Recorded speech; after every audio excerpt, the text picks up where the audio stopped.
What's up, everybody? We are live with No Bucks Given, episode 27. I'm joined here by, of course, Gina. What's up? Sup, bitches? I took a gummy. I'm a little. I was gonna say, it's starting to feel good over there. What's going on, Heather? Did you also imbibe in God's fruit? I did also imbibe. Oh my. JP is... I need a break. JP's like, I tried to do a He's only push-up got last beer. night. It was next successful. I can't talk. He's got 2 feet and 1 ass in the grave. I need a break. So here he is, live with us tonight. And we're hoping to be joined by Connor later. He's got a little bit of some issues to deal with, but he hopefully will be on here. Other than that, we're going to go ahead and get started. We have a lot of stupid topics, and some of them that are kind of more, I guess, in all of our wheelhouse. I mean, we were and are wrestling fans, so a lot of those topics do surround some of the things that are happening in wrestling. Do you want to start with anything in particular, guys? Yeah. I mean, we could start with a developing story. What about the? Yep. Well, let's talk about the Japanese Prime Minister. Yeah. So who brought he's this a to the former- table? I think I did. Okay. So if you know what's going on, go ahead. Whoever. Okay, so Gina or JP. you can give me- I can't remember the exact extent of the article, but basically what happened was the former Japanese Prime Minister, I believe he retired or resigned in 2020, but he was assassinated, I think not yesterday, but the day before because Japanese time. But he was assassinated by one of their former military members, I believe. And this person that assassinated him had handmade the gun. Like there was no details Isn't every to gun kind like, of handmade? I guess, or but manufactured. he had handmade it himself because Japanese or like Japan has some of the most strict gun laws in the entire world. So it is not easy to find a firearm in Japan, unlike it is here or in any other, westernized country. But apparently he handmade the gun. So obviously you can make gun laws as strict as you possibly can. Shit like this is still going to happen. If you have somebody that is sick enough to want to do this, then it's going to happen. You all know I keep on repeating myself when it comes to this conversation. But it proves my point. No matter what you do, a criminal is going to be a criminal. They are going to get whatever they want in any means necessary, if that makes sense. Criminals don't give a shit. They don't care. They don't care about my feelings, your feelings, or anybody's feelings. The only thing they care about is getting that rush of harming someone because they're mentally fucked in the head. That's what it is. And I think we all came to the conclusion while talking about this that you can. I mean, in my opinion, and I think we all kind of came here. You can do whatever you want with gun laws if they come into fruition in masses like it is here in Canada, where you can't really have them. It's not the problem. You're looking at what is going to be looked at as a platform for somebody to get higher in the government and get people to vote for them. That's all it fucking is.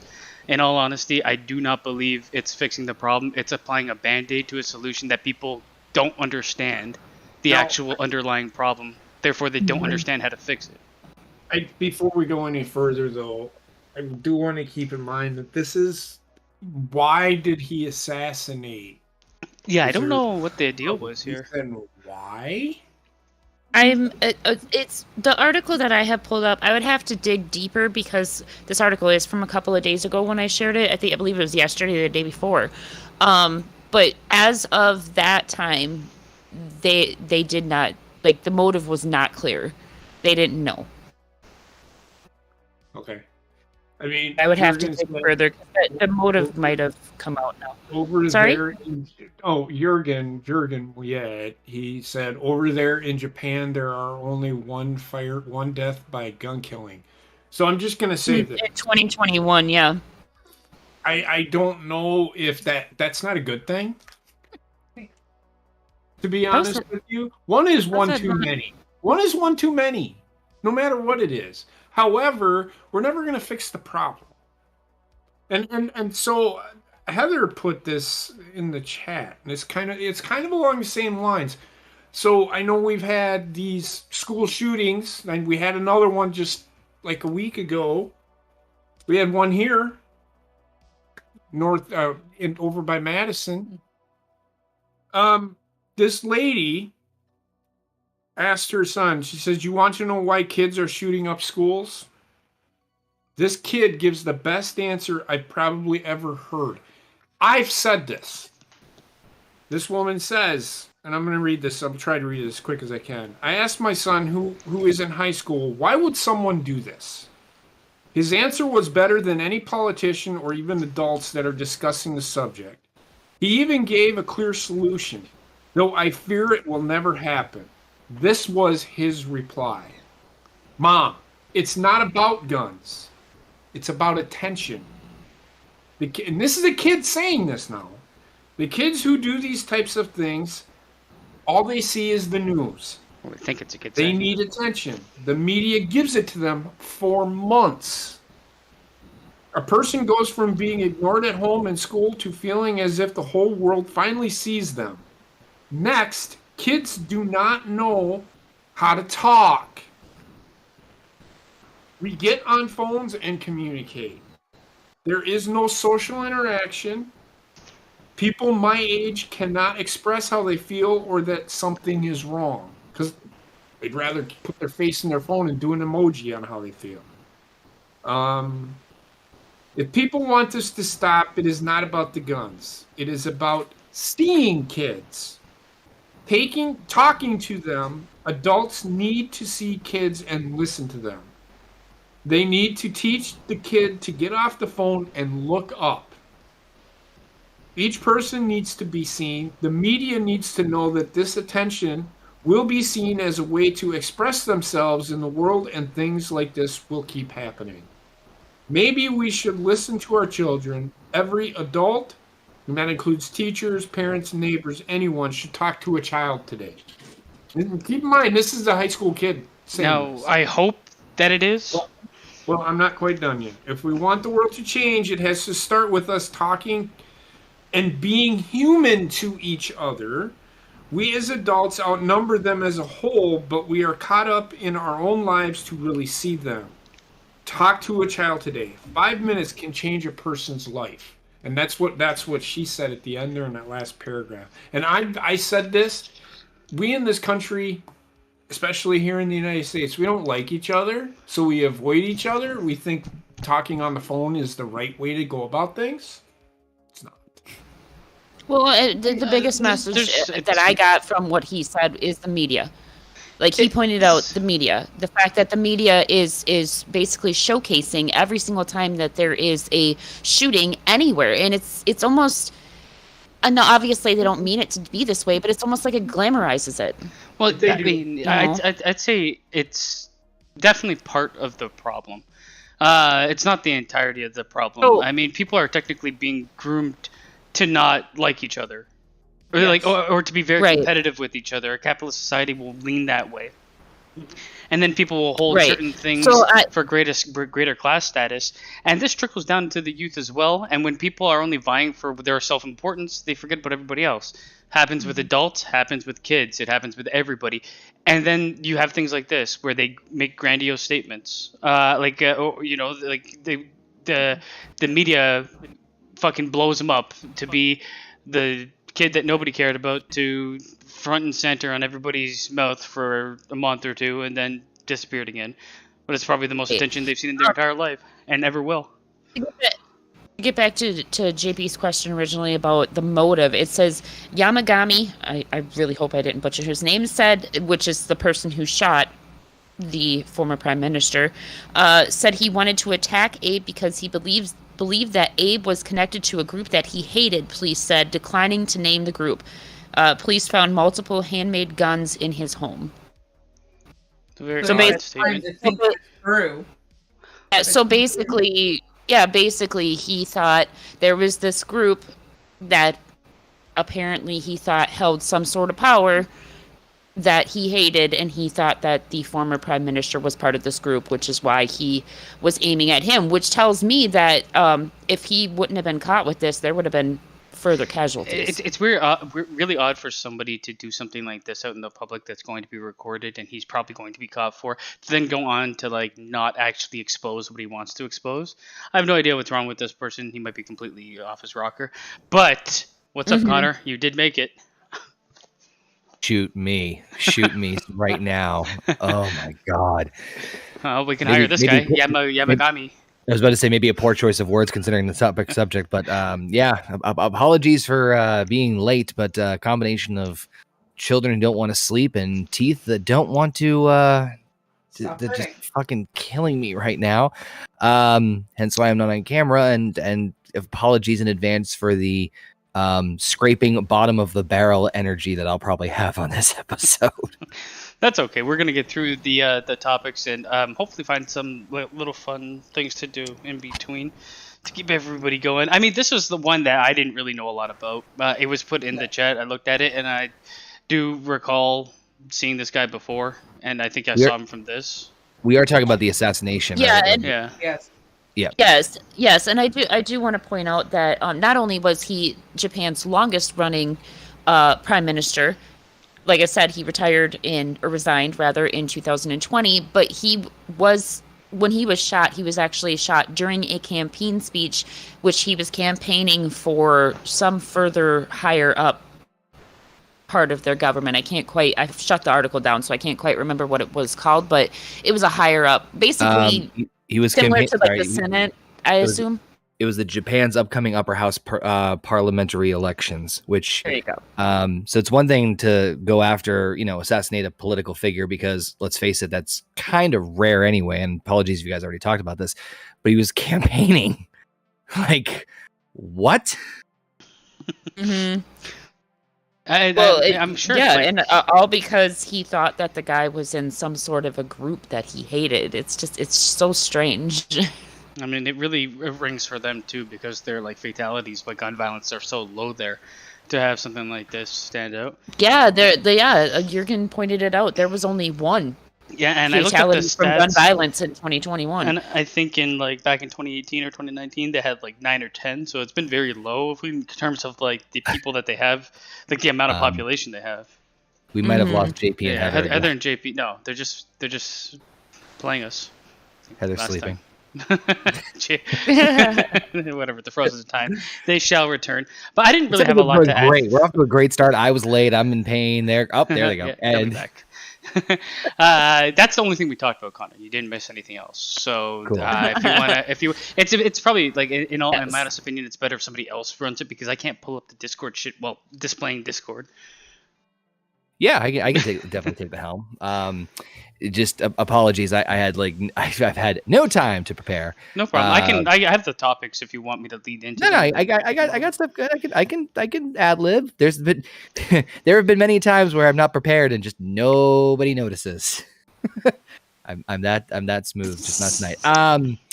So I did see the articles. In all honesty, I did see the articles and some of the topics beforehand, and man, I could not wait to talk about this one. So I've never heard about this before. just reading the article title, and it's really funny to me. Can't even put it out. Nope, because you can put it in. Do you have a large penis? Well, UK is looking for you. So listen, I don't understand this article. I thought I got it. They're like doing a TV show or something, right? So for those of you who don't know, and I love how the first line of this article is, it's more than having big dick energy. Apparently there are UK producers that are scouting for well-endowed fellas, issuing a casting call for men with preternaturally large penises for a forthcoming documentary. We'd like to speak to you about their positive and negative experiences of having a large penis, or being with someone who has one. The document you can't make this shit up. The documentary is called Too Large to Love. That was what caught my eye, because I'm not gonna lie, as a female, thought of like huge dicks scares the living shit out of me. I am not even kidding. Like where this myth came from that women are like oogle over large dicks, I have no idea, because porn. They literally fucking they terrify me. Yeah. And most women that I know that I have talked to are fucking terrified by them as well, because it hurts. Like nobody wants an experience where they're just going to be in nonstop pain all the time. I'm trying to see this. I got this fear of big dicks coming at me in the night. You don't even understand. They're here. It should be a horror. It should be a horror movie. Forget about a documentary. Fucking they're coming. But, oh God, no. What I was trying to look at was like if there was like a. You must be this tall to be in the documentary. Is there like a height and girth requirement? No, it just said, but it does go on to saying like, indeed, having a mammoth manhood apparently isn't all it's cracked up to be. Manhood. Jesus According to Men's Health, having a supersized schlong comes with a host of disadvantages, from not being able to find condoms that fit to injuring one partners during sex.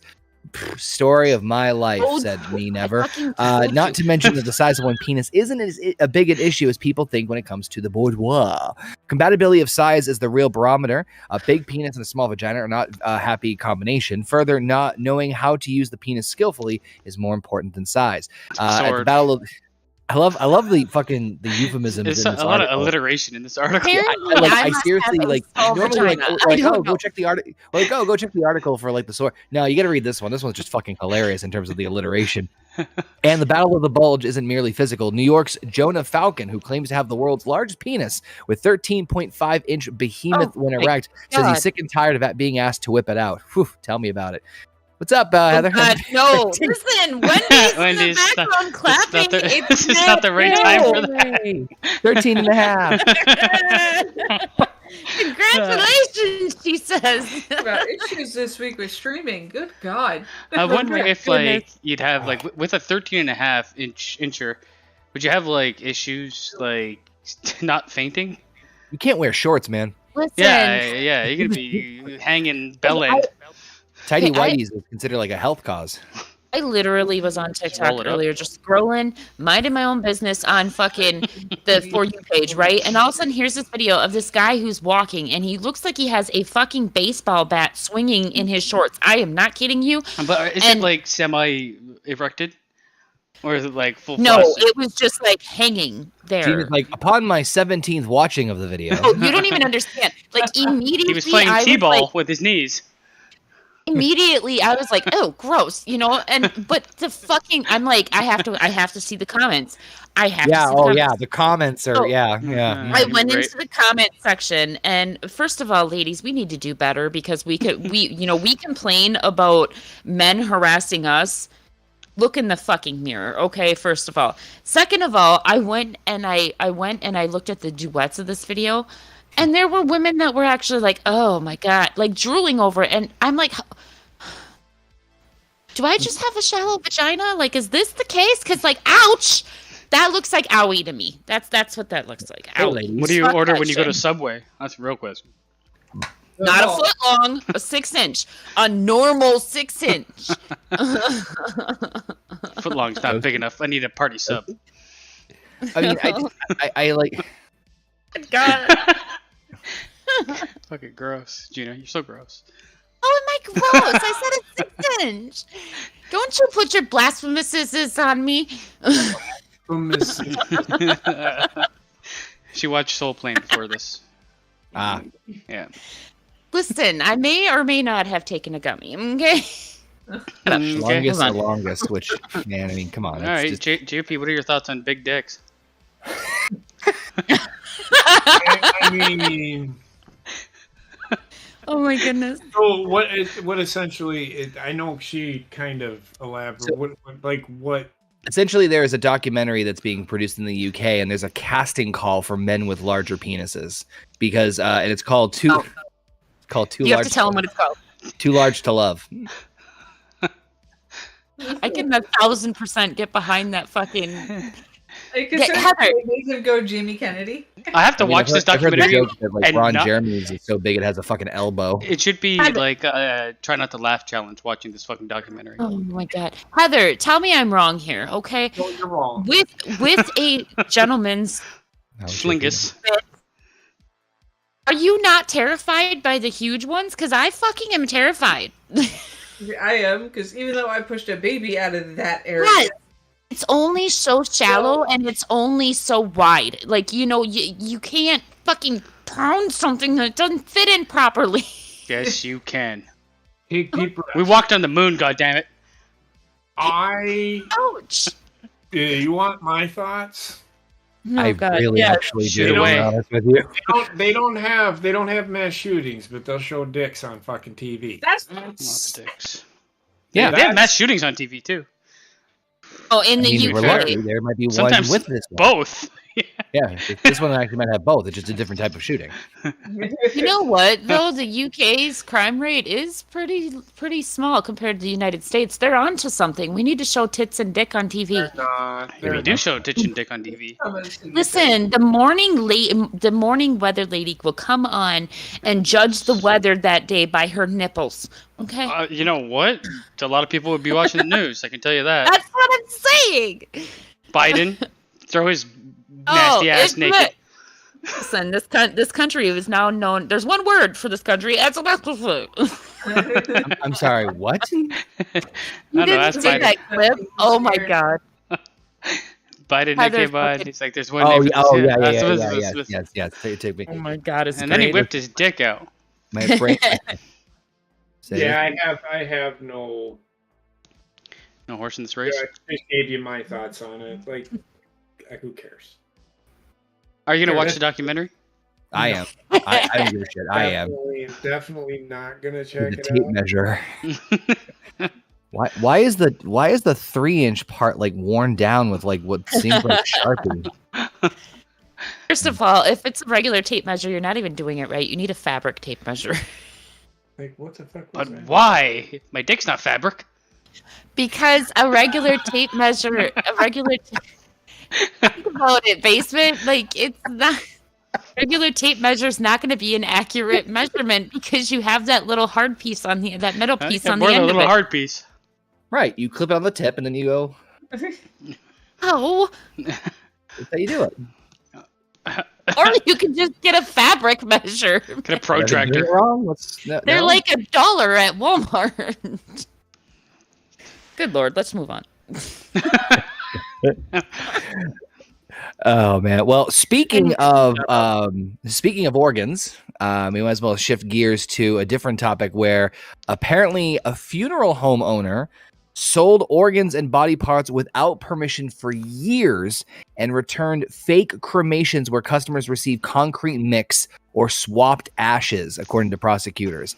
Fucking people. This like Human stealing race, from I'll people be in the honest with hospital. you. Sometimes, what's that? This like stealing from people in the hospital. Yeah. I'm telling you, like sometimes the human race does not cease to amaze me. A Colorado woman who owned a funeral home used her business to defraud customers by selling the organs of their loved ones without permission to her human body parts business on eBay. No, I'm kidding. It fucking would be hilarious if it was on eBay. And running fake cremations in the process, according to federal prosecutors.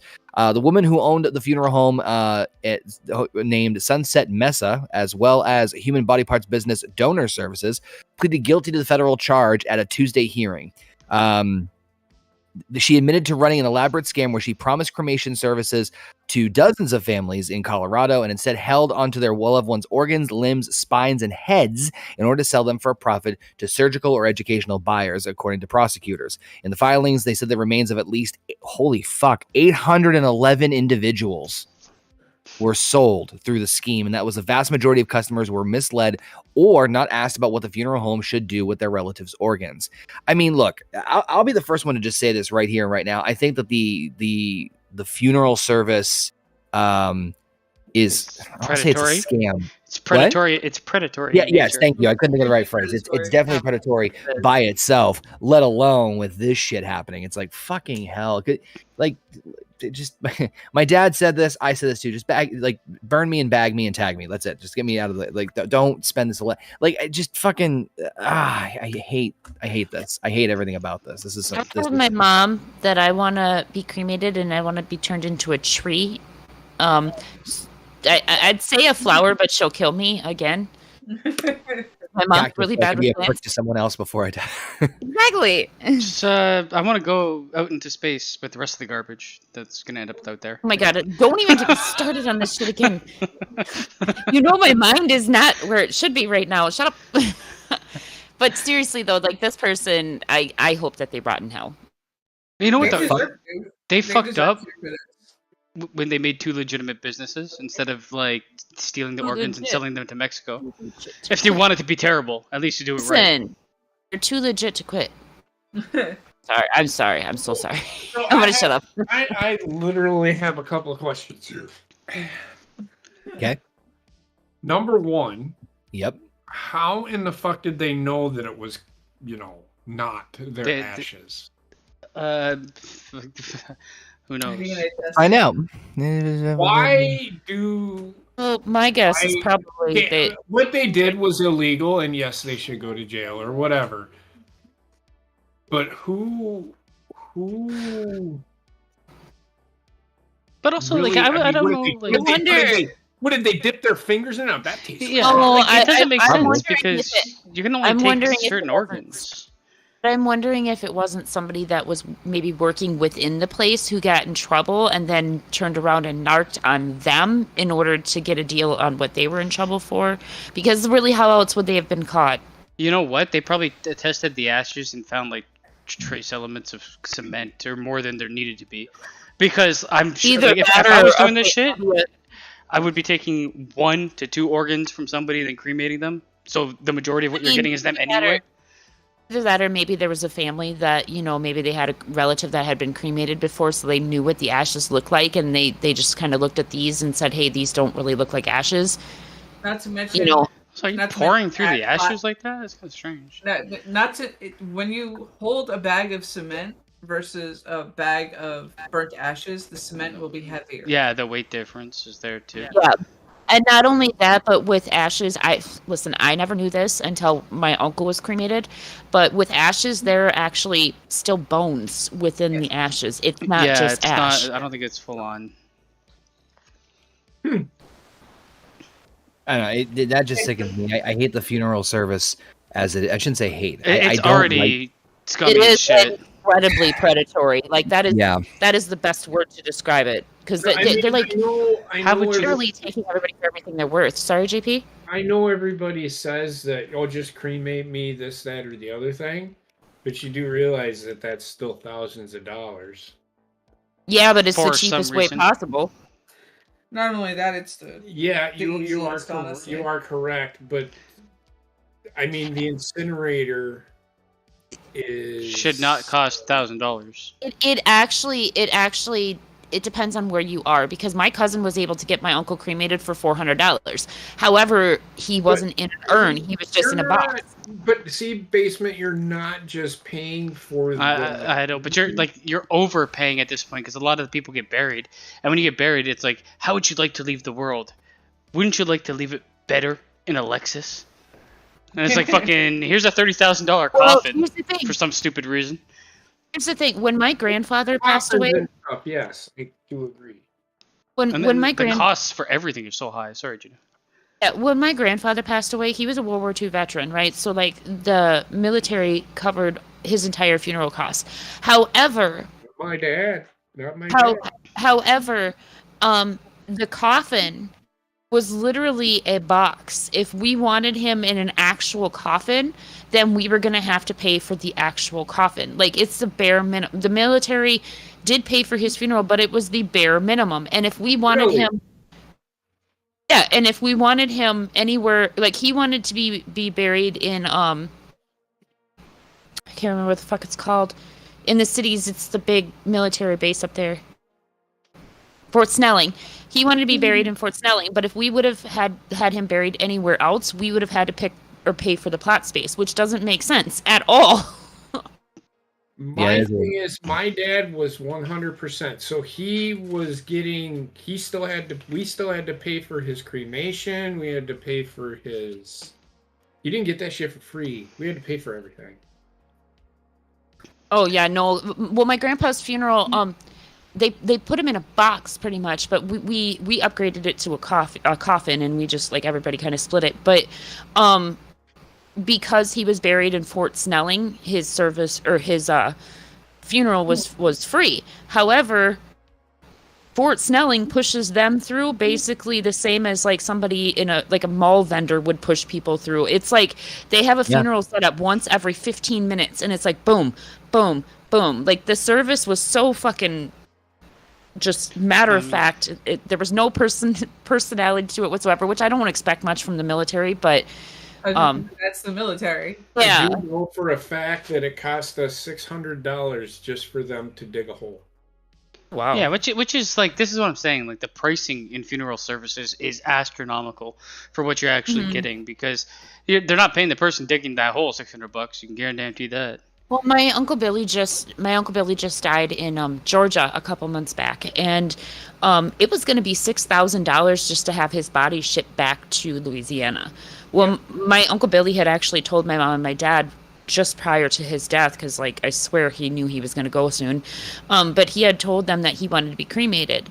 So my dad paid for his cremation, but between the cremation and them just shipping his ashes to Minnesota, it was like $2,500. Yeah, it's fucking it's so ridiculous. Like I I already have a bad taste in my mouth for funeral services when my dad passed, because I had family members pass, obviously, but I wasn't like indirect, obviously, as far as like the inner workings of it or like how it all worked until that happened. And it just really left a bad taste in my mouth. And it's like you're paying like my favorite is, oh, we put a pillow in the casket. Good for you.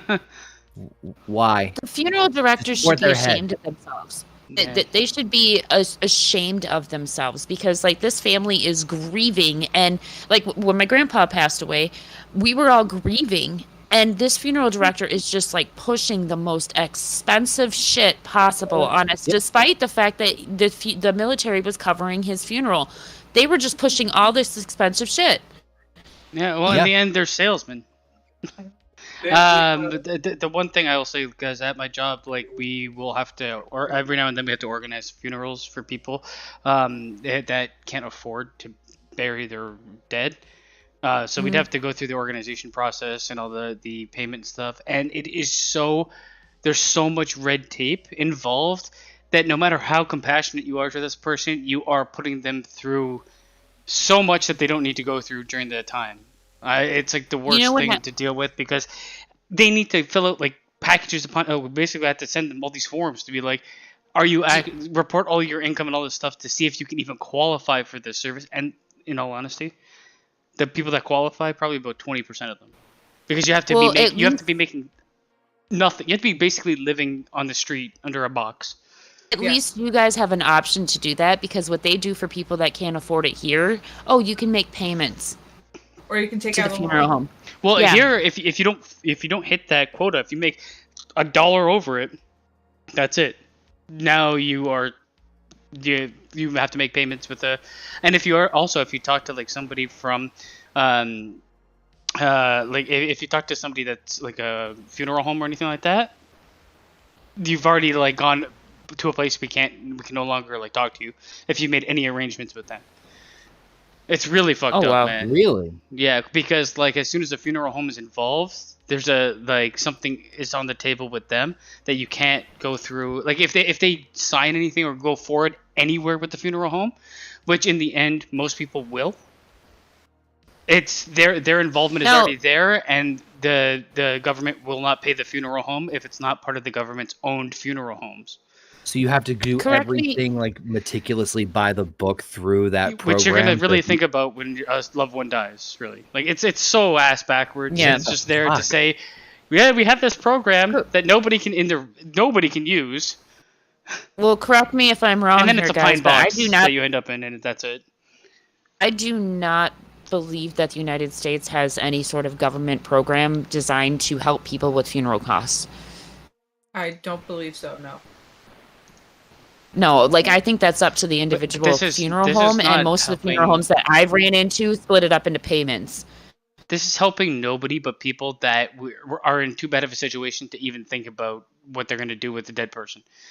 Right. If your income is lower than $10,000, where are you living, and how are you living? So, here's a fun story for you guys. Okay, it's kind of fucked up, but it's not fun at all. Here's a fun story. It's fucked up. It's not fun at all. No, it's not fun at all. It's not fun at all. When my uncle passed away, my cousin was trying to get him from the hospital to the funeral home. Right? That's it. Just from the hospital to the funeral home. The funeral home, what they were going to charge her just to drive a couple of miles up the road to get him, she could not afford. So she ended up having to put my uncle's body in the backseat of her car and driving it to the funeral home. So she had to put her dead father's body in the backseat of her car because there was no other options. Okay, it's going to sound bad, but can you... immediately after. Can you legally just... No! You're not legally supposed to be able to do that! No, can you legally just make a box? Like, fucking buy parts of wood, hammer them together, and dig a hole, and do that way? No. That's actually... Isn't it desecration of a body? Yeah. Or something like that, yeah. You can't bury your own family that's died on your own property, if you own property? No, I don't. No, because you have to go through some sort of a funeral home, or what do you call them? A coroner, because they need a death certificate. Well, I mean, you can I guess do the paperwork that said this person passed away, and if the person, so say you have a will that says I want to be buried on my own home property in this plot, do it up. They can't say no to that. I don't think they can. Then it's your own word as the dead against But the I government think that that you wants to rob you, still, or the I funeral think home that you that wants to still rob have you. to, you still, no, I don't know if this is the way it is in every state, but I know in the state of Minnesota, if somebody wants to be buried on their own property, then I believe you still have to pay somebody to bring the body to the place that they want to be buried, because like it's illegal to transport a dead body in the backseat. I also think that they have to know that a body is there. Buried there, right? If you're gonna sell the property, or if it's on like lands that flood and stuff like that, the last thing you want is something to happen. The body gets unearthed, flows down river or some shit, and ends up somewhere else, and they're like, "We've got a dead body on our hands."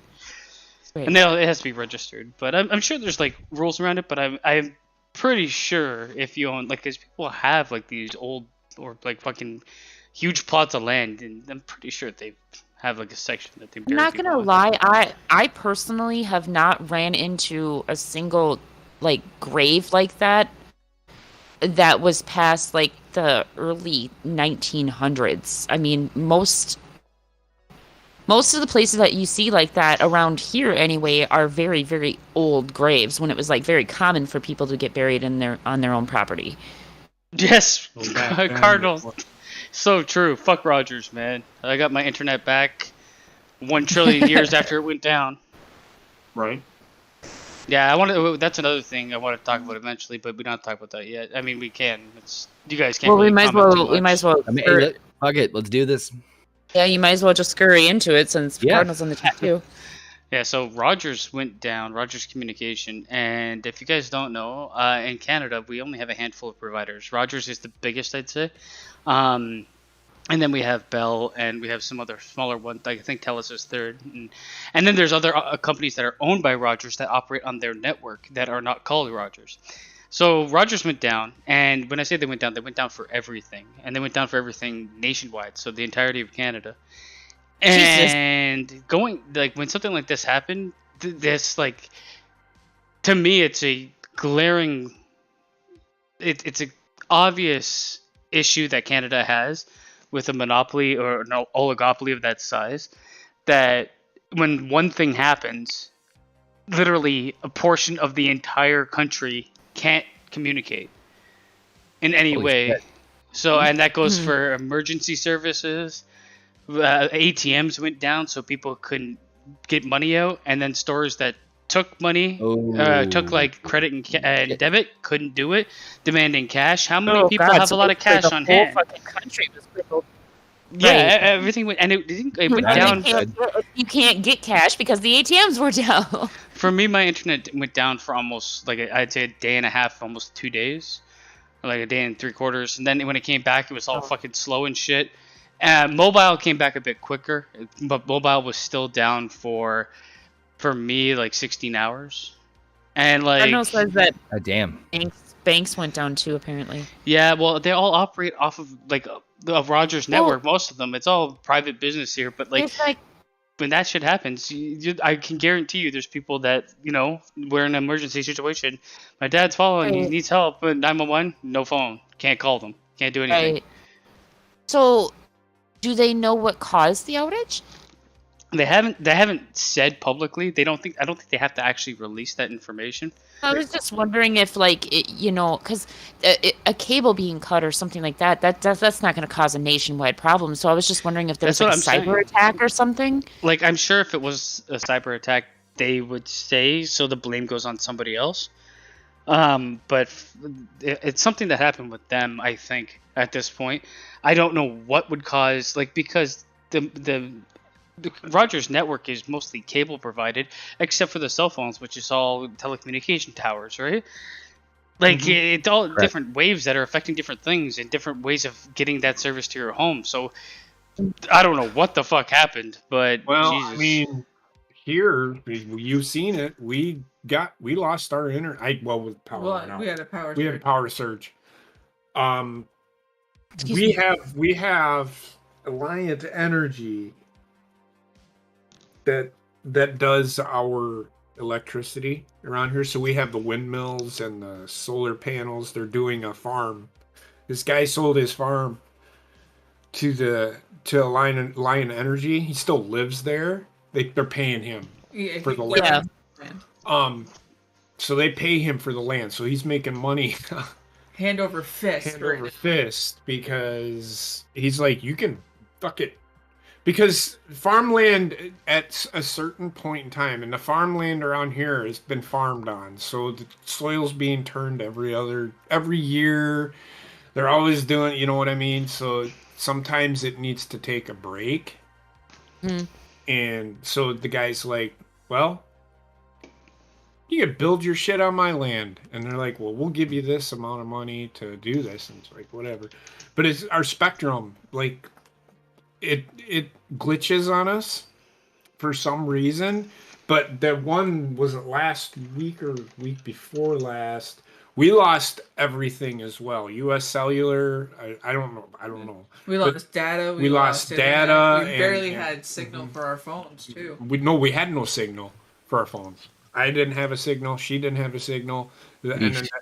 So I feel your pain, because at least for us, it was only, what, hour and a half, 2 hours? I don't know, but I went to bed and I woke up 2.5 hours later and it still wasn't up. Oh, see, it wasn't something that lasted 24 hours. Yeah, a few weeks ago we had something similar happen here, but ours was only down for, I want to say it was like 6.5 hours, but somebody cut a cable. They were doing some road work and somebody accidentally cut a cable. So we lost our internet, but then for some odd reason, some people's Verizon went down too. Mine didn't. But some people's Verizons went down in the area too, but that was for like 6.5 hours, and I was losing my goddamn mind. I don't know how you guys did it. Well, I was lucky enough to have like downloaded some things on Netflix, so I had stuff I could watch at least in the time being. But I mean, my bigger issue is not with a bit of that and a bit of some other show, but entertainment isn't my issue. My issue is the reliance on one major company, and this comes in. Agreed. This also comes with them saying that they're looking to acquire Shaw, which used to be with, I think, Bell, or is with Bell, but like it's just buying more and more, and the more reliance on a private company. I don't want it to be government run. Don't get me wrong, but communication has come to the point where it's almost as important to people as heat and fucking anything else you can, water, anything like that. It's become an absolute need in the home. So and we pay probably the most for our communication here in Canada, because we got so many people and a huge amount of land. Isn't there a law in the United States specifically against monopolizing in that way? That's why we don't have any like major one businesses that there is. It's more bound to companies that actually provide a service. Well, here we have other companies that provide telecommunication, but they work hand in hand with Rogers to make sure, like, it's an oligopoly. I think that's the right word. Where they work hand in hand, where they keep small businesses down so they can't get part of it. And here you have to buy part of the spectrum to own it for you being able to actually be able to broadcast or do anything. And they'll limit you, and and they have all the money in the fucking world. I mean, Rogers owns tons of things here, right? Like, fucking Rogers pretty much owns. It's like Canada's Disney, basically. I mean, with in my area, it's Verizon. Like, most of the cell phone towers and everything are Verizon towers. Like, so even if you have like a straight talk phone or some other type of phone, you're bouncing off a Verizon tower. But I mean, and it's probably the same too. Like, Rogers is that they own cable services, internet, home phone, cell phone, sports places, sports teams. They also own a lot of real estate. I would love to know what the net worth of the guy that started Rogers is. Ted Rogers, a lot, but they didn't keep it in the company. Or sorry, they didn't keep it in the family name. They've the like first gotten a lot of 20. people coming over from overseas to run. Oh. It's Ted Rogers was his name. I mean, the oligopoly or whatever it's called is similar here too, because I'm sure it's same with Gina and JP and Heather, or even across the country, where it's like, it's funny in my line of work, you know, depending on where you are, there is sometimes there's only one option. There's only one option as far as what you can have for your internet cable services. Sometimes you're lucky if you get 2. 3 is unheard of. So it's, you know, if you don't have one, you have the other. So it's like shit. Yeah, internet in my town, it's like we have 2 choices, and that's it. But I look at it from like a security standpoint. Like if somebody wanted to, and the easiest way to take down or do something to any big populace is to eliminate communication. Yeah, you eliminate communication where you get to a point where people have to listen to the radio to know what the fuck's going on. Then a lot of kids these days would be like, "What?" Right. Yeah, basically. Here where What is we are, where we are, the more densely populated it is, the more choices you have. Whereas for us, we pretty much are essentially it's one. Because there's no company that has people. $57 billion.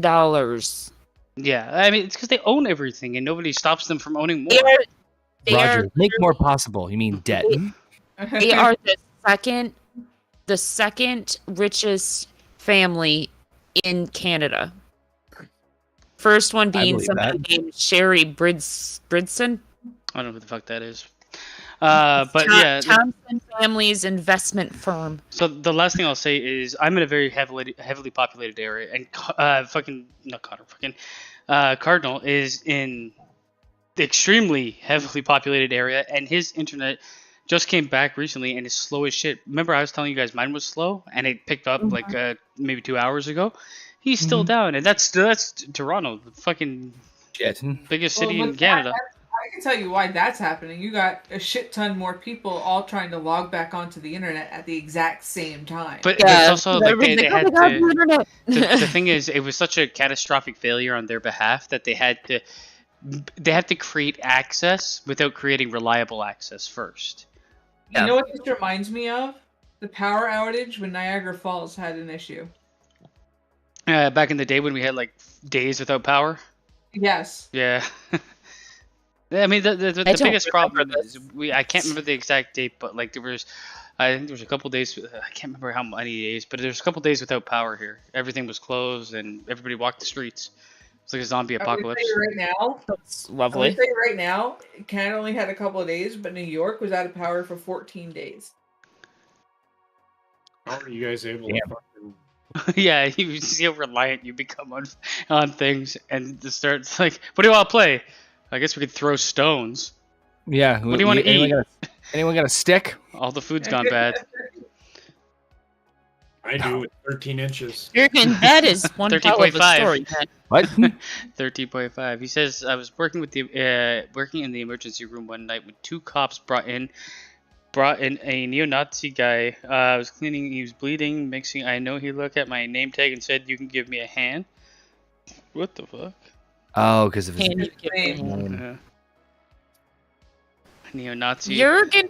I've never really dealt with. I mean, he's in a different part of the world. I never really dealt with any level of supremacist that like I've never seen a white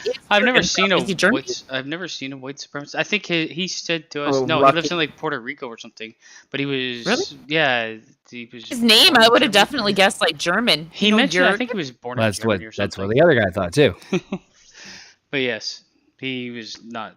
But no, I don't really have much more to add for that, except for the fact that something's got to give, and it's just like for me, if it's a threat to national security, then it should be a bigger question that the government's asking as to how they're going to enforce these things moving forward.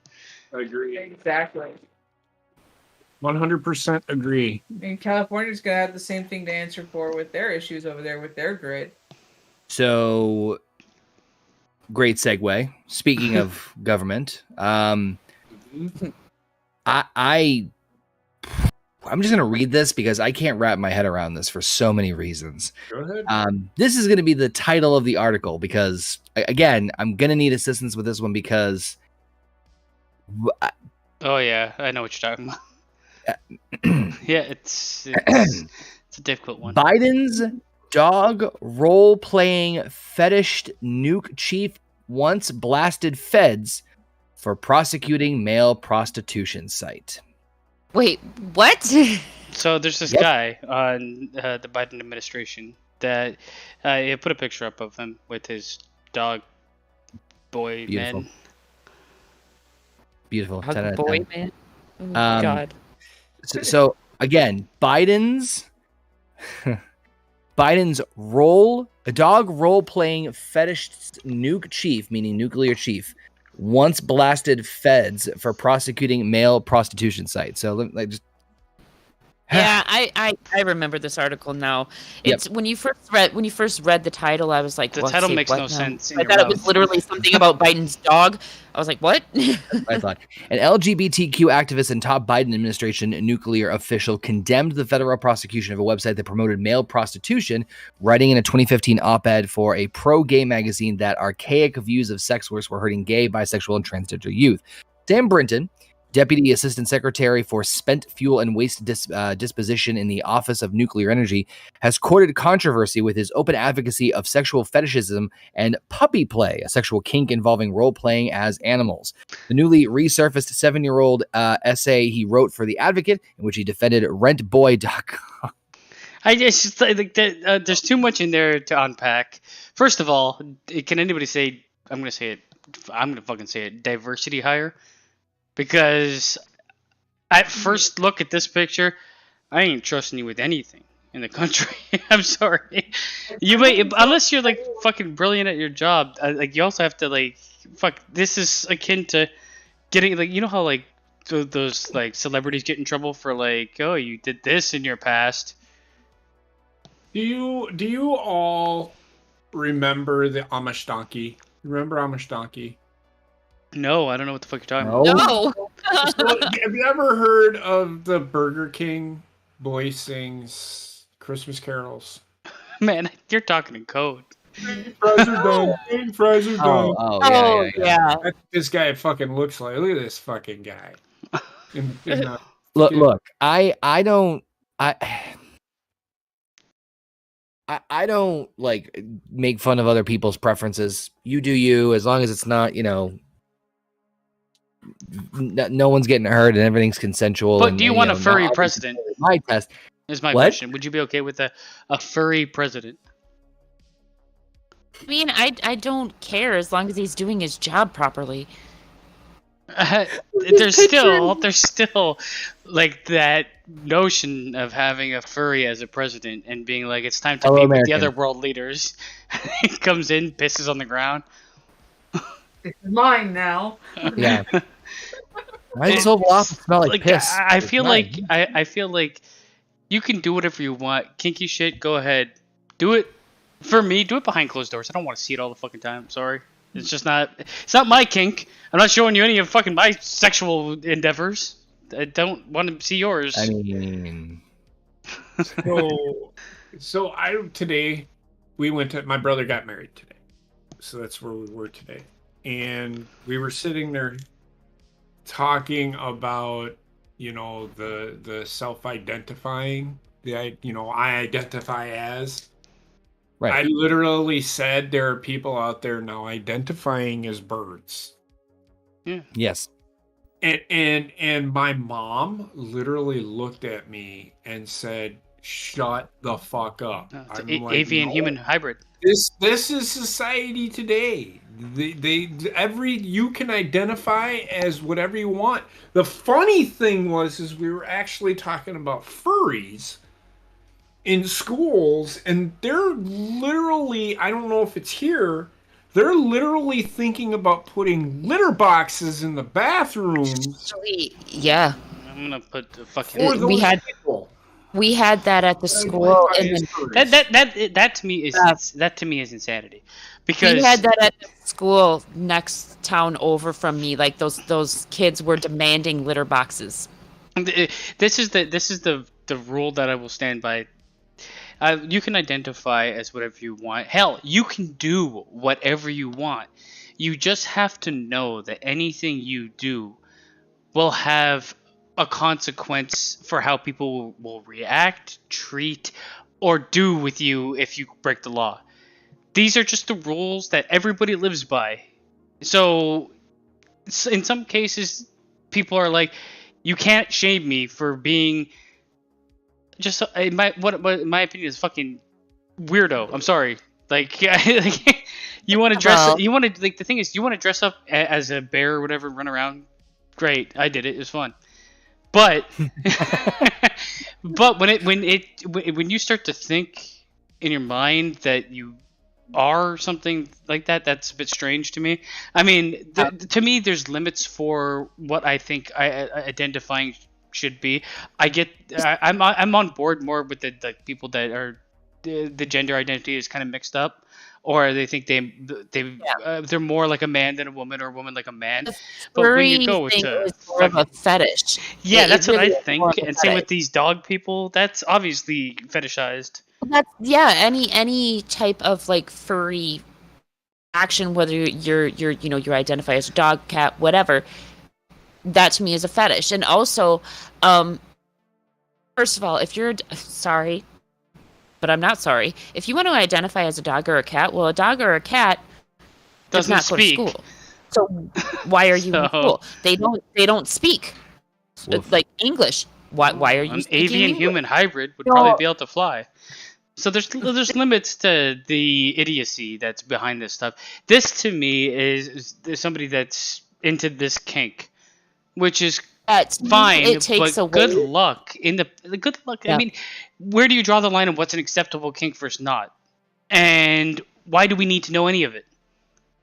For I mean, me, it that's- takes away from the kids that are actually battling identity disorders, whether it be a male that doesn't know if they want to be a female, or bisexual. It takes away from the real problem. asexual, whatever. It takes away from the real problems, because now you're having people concentrating on these furries that are demanding litter boxes and all this stuff. Meanwhile, there's still transsexuals out there that are being beaten every fucking day and hunted down like they're fucking. It's the some type problem. of game. It's the problem of like forcing acceptance versus the natural progression of acceptance. And I Well, don't and this care. is Like the reason national why so many progression people- is Sorry? always the national progression of acceptance is always bad. Like it's always, when I say bad, it's always a rough ride. It's always really tough for the people that are trying to be accepted. Eventually, it does lead to acceptance, and it leads to a more subtle change than a violent change, where you could end up being further away from where you want to be. When in terms of like, I want people to accept me for me feeling like I'm a woman in a man's body, okay. But when you force that change on people that really don't want to accept it right now, what do you think you're gonna get? You're gonna get major backlash, and this is kind of what's happening. Unfortunately, that's just the world that we are living in. Like I pointed out, there are still transsexual people out there that are facing backlash every single day. So we're getting a little better as a society with accepting people for who they are, but there are certain things, and for me, transsexual is not one of them. Like a transsexual person, that's just who they are. But a furry is one of those ones that is because it's not an identity problem to me. It's a preference or a fetish. That's what it is. But I also feel like if somebody like this specific individual, if they're going to go out and make it known to everybody that they also like fetishizing dog play or whatever the fuck this is something where like you're LGBTQ, you're probably good at your job, or else you probably wouldn't have it, or at least good enough at it to keep it.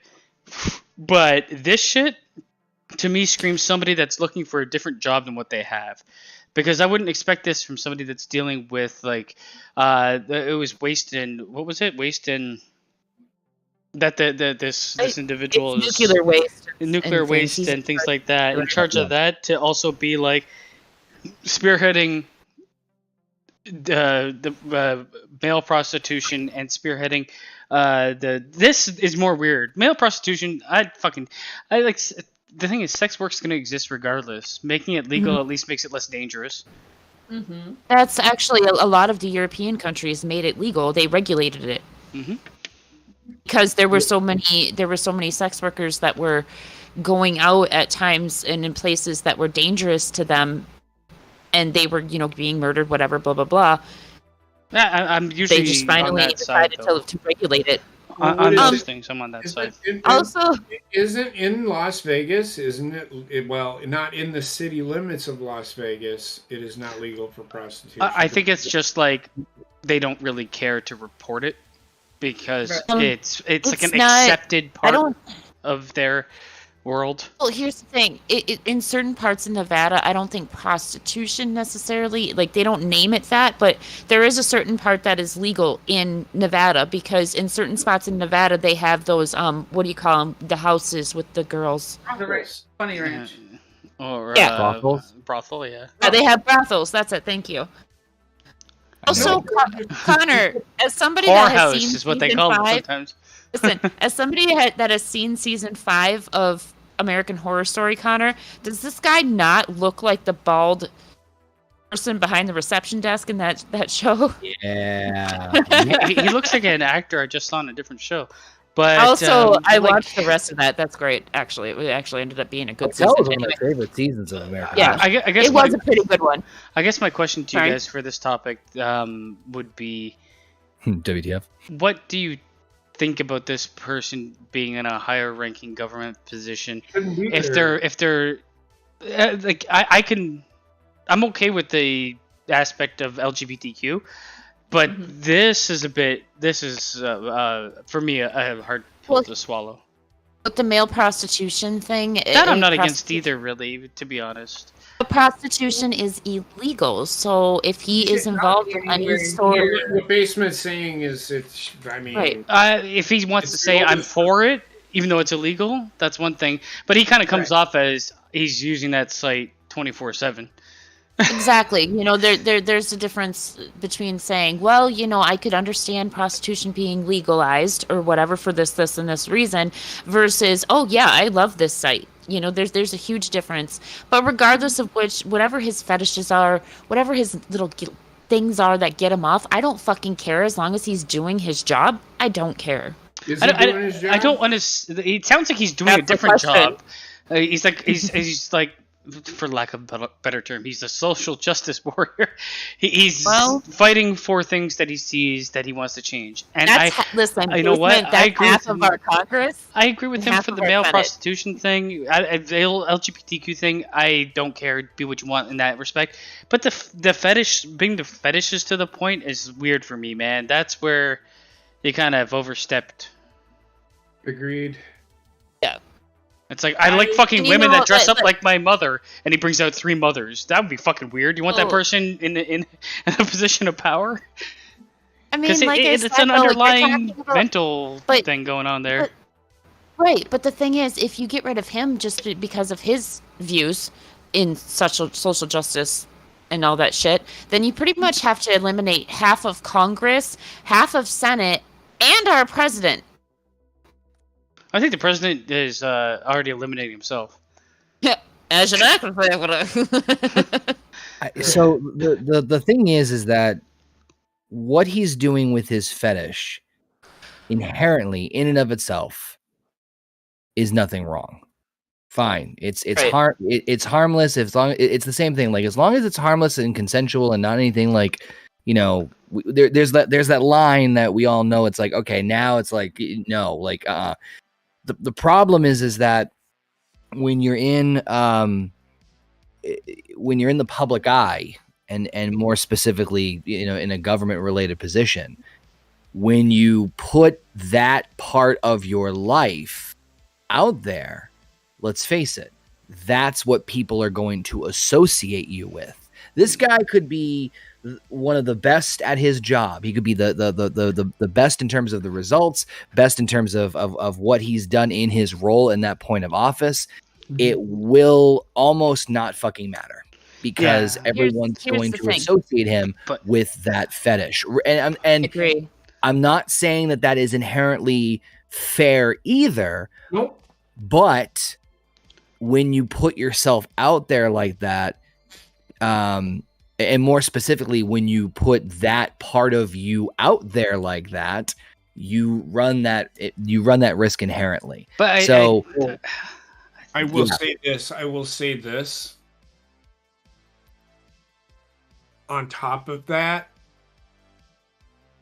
with that, he is.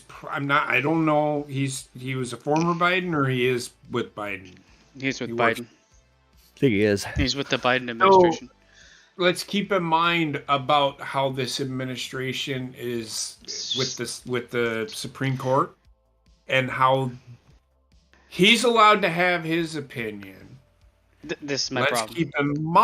Let's keep in mind that Roe versus Wade was not a law. It was a decision made by the Supreme Court of the time back in 1970, whatever. People have got to realize that, hey, you're open game when if you're gonna sit here and tell the Supreme Court that they can't do certain things. I'm gonna tell this guy you need to shut your fucking pie hole, because you're being hypocritical by doing what this guy is doing, in my eyes, based on what I'm hearing. Yeah. It's kind of, and like I said, I'm not saying, that the Supreme Court was right in their decision. Again, I personally neither here nor there with it. Our society is more about what is the good thing to shit on today about? What can I be angry about today? Like, I wake up in the morning and I'm like, what can I be angry about today? That's when I jump on Twitter. Everything. And Angry about everything. I do feel like with this specific case, the thing is, you can't. I said this for other things. You can't have your cake and eat it too, man. You can't chastise certain people for certain things that come to light, and then because the thing is, you will have waves of people attack you for disagreeing with this. Yeah. And my biggest problem is, like, there is a part of society that I think is the most fucking sane, that don't lean heavily one direction or the less, but lean in a place where we're almost the place where we can't fucking talk. Because if I say something, somebody will attack me, no matter what that is. Like, I can't say my opinion on this. I said it earlier. I think this is a fetish, and I think it's weird to publicize it, especially in where this person's position is in the world. Because in anywhere else that wouldn't be today, he would not keep that job. And I don't say he should lose it or anything like that. I just feel like it's a very weird thing to publicize. And it's because he knows today you can't disagree with this. And publicly, you're going to get, like, the conservatives that disagree with this, but they're not the only people that disagree with this, but you can't speak about it. You tiptoe around the concept of whataboutism, which I absolutely fucking hate. Yeah. What I don't understand is you have something like this, where he's obviously coming out with all these kinks and everything that he has, but yet, and believe me, I'm not a fan of Hunter Biden at all, but you have pictures of Hunter Biden surfacing, and that's like this huge controversy where you literally have somebody else that's actually within the U.S. government system coming out with all of these kinks and fetishes.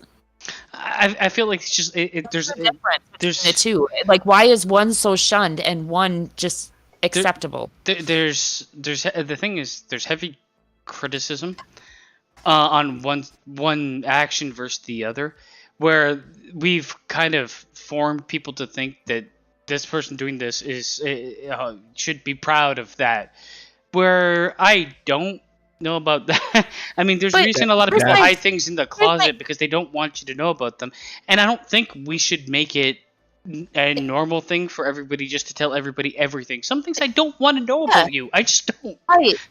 But, like, here's my question. both of those are considered kinks, right? Taking pictures of yourself or whatever. Well, Louis C.K. lost his fucking life thing. off his kink. Right. Exactly. So why is one kink so acceptable where one is just like you get fucking buried? Because it's a strong, powerful LGBTQ person, part of the Biden campaign. Just take a look at how this one is dressed compared to how the other one dresses and behaves. Yeah, that's true. I mean, I can honestly say in this world, I guess my point is like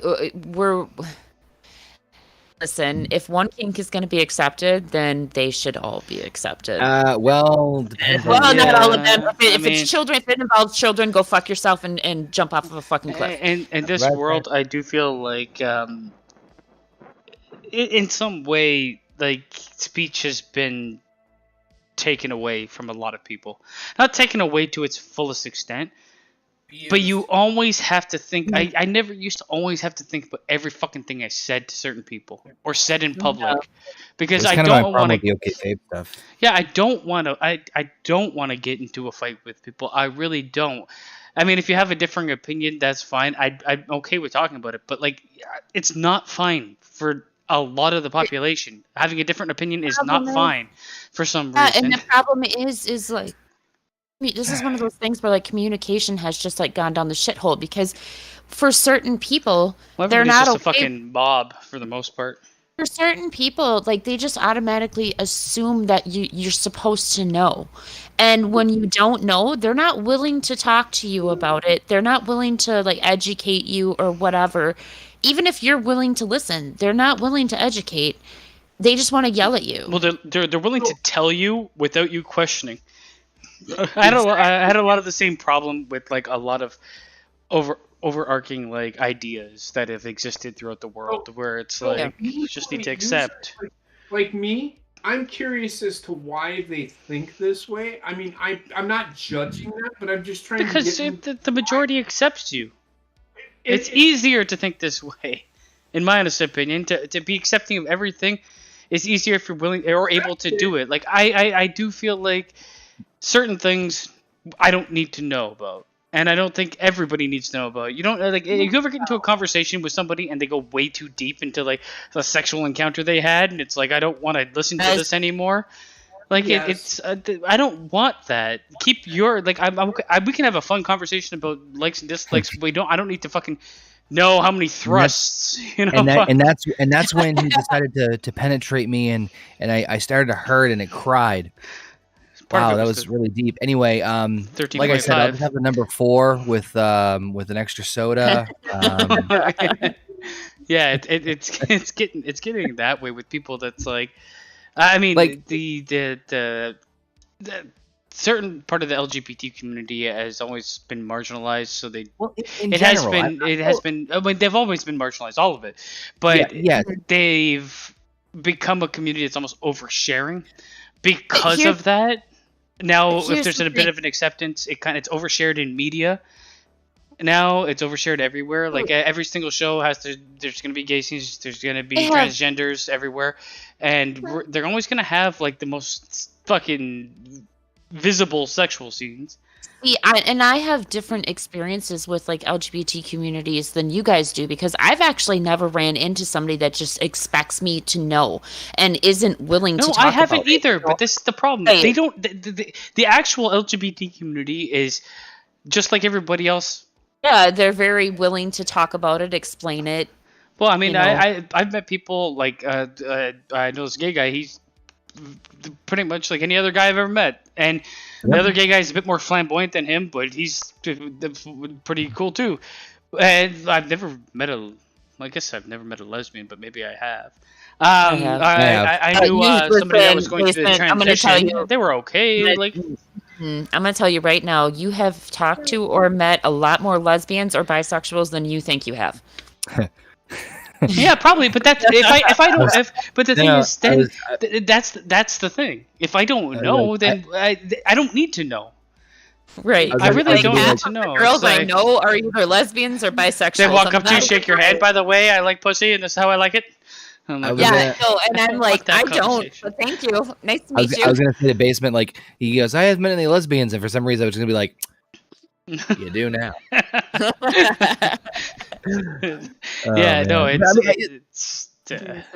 It's like there are extremists and assholes on no matter what group or and the media listens to them the anything. most, and that's the anything we problem. talk about, whether it's political, sexual orientation, whatever. There are going to be extremists and a-holes and jerks and just in everything. And I think that is the painted narrative, for lack of a better word. I hate saying that word, but it's so much like high school clique in like older age life now for some reason. Right, but people usually associate with that. So when you hear people like, LGBTQ pride, some people think of like, man, they're shoving that shit down our throat. And that's not, like you just said, that's not necessarily the case. In fact, I argue it's not the majority of the case. Like, listen, all for people being themselves, all for them doing them. Again, as long as they're not hurting anybody or doing anything illegal. I do feel like big business. What I get infuriated at is big business. Yeah. Big business taking it and turning it into a product that you must consume, because it's scummy to fucking do that. New, I know, but it's scummy to fucking do that, and it's just more of the more fucking extreme shit that you see on things where people aren't like that. The other thing that I get angry with is, I don't know if you guys saw this, but it was all over fucking Twitter last week or earlier this week. I can't remember which one it was. But some of the gay pride festivals that they have, or the LGBTQ festivals, I should say, most of them are pretty okay. Like around in my area anyway, like the festivals around here are very family friendly. They have parades for the kids, all that stuff, you know. And yeah, you might see some transsexuals in there, you know, or whatever, cross dressers. You see all that, but they're very family friendly. Here they're not. Well, in this video, I believe it was somewhere. I think it was Miami or something. Yeah, here they're like extremely sexual. A lot of people are just naked in the streets. Yeah, and in this video, I can't. I want to say it was Miami, but I'm not for sure. I think it was somewhere in Florida. But there was this drag show, and they had like literally barely anything on. Like everything was hanging out, no top whatsoever. This person had fake boobs, you know, and had like a very small child in there walking around holding this person's hand. In that case, I don't know how on board I am with it, because when you're exposing small children to sexual organs like that, I also feel like sexuality is like with the rating system for media and stuff like that. I can't believe you can see somebody get their fucking brains bashed in, but you can't see a tit. I mean, you're gonna go on to see tits in life. You probably won't go on to see people getting their brain bashed in. And one's a bit more acceptable than the other. I think if it's supposed to be a family-friendly event, then in my maybe this is just me as a mom. I don't know, but like I believe that there should be no sexuality involved in it whatsoever. It should just be like knocking kids out left and right with that fucking. Can you just get my Starbucks, please? I'd like to go home. I do think, like, I mean, I'm on board with what Tim says. Like in the end, like I think in my life I've only ever really had interactions that are relatively fair, and I don't live in the world that the media portrays as everybody, because it's not, and nobody lives in that world. They over-aggrandize everything. They make fucking mountains out of molehills all the time, and they then get people thinking like they should be that way. They're kind of trying to make the worst world imaginable so that they can make money off of it.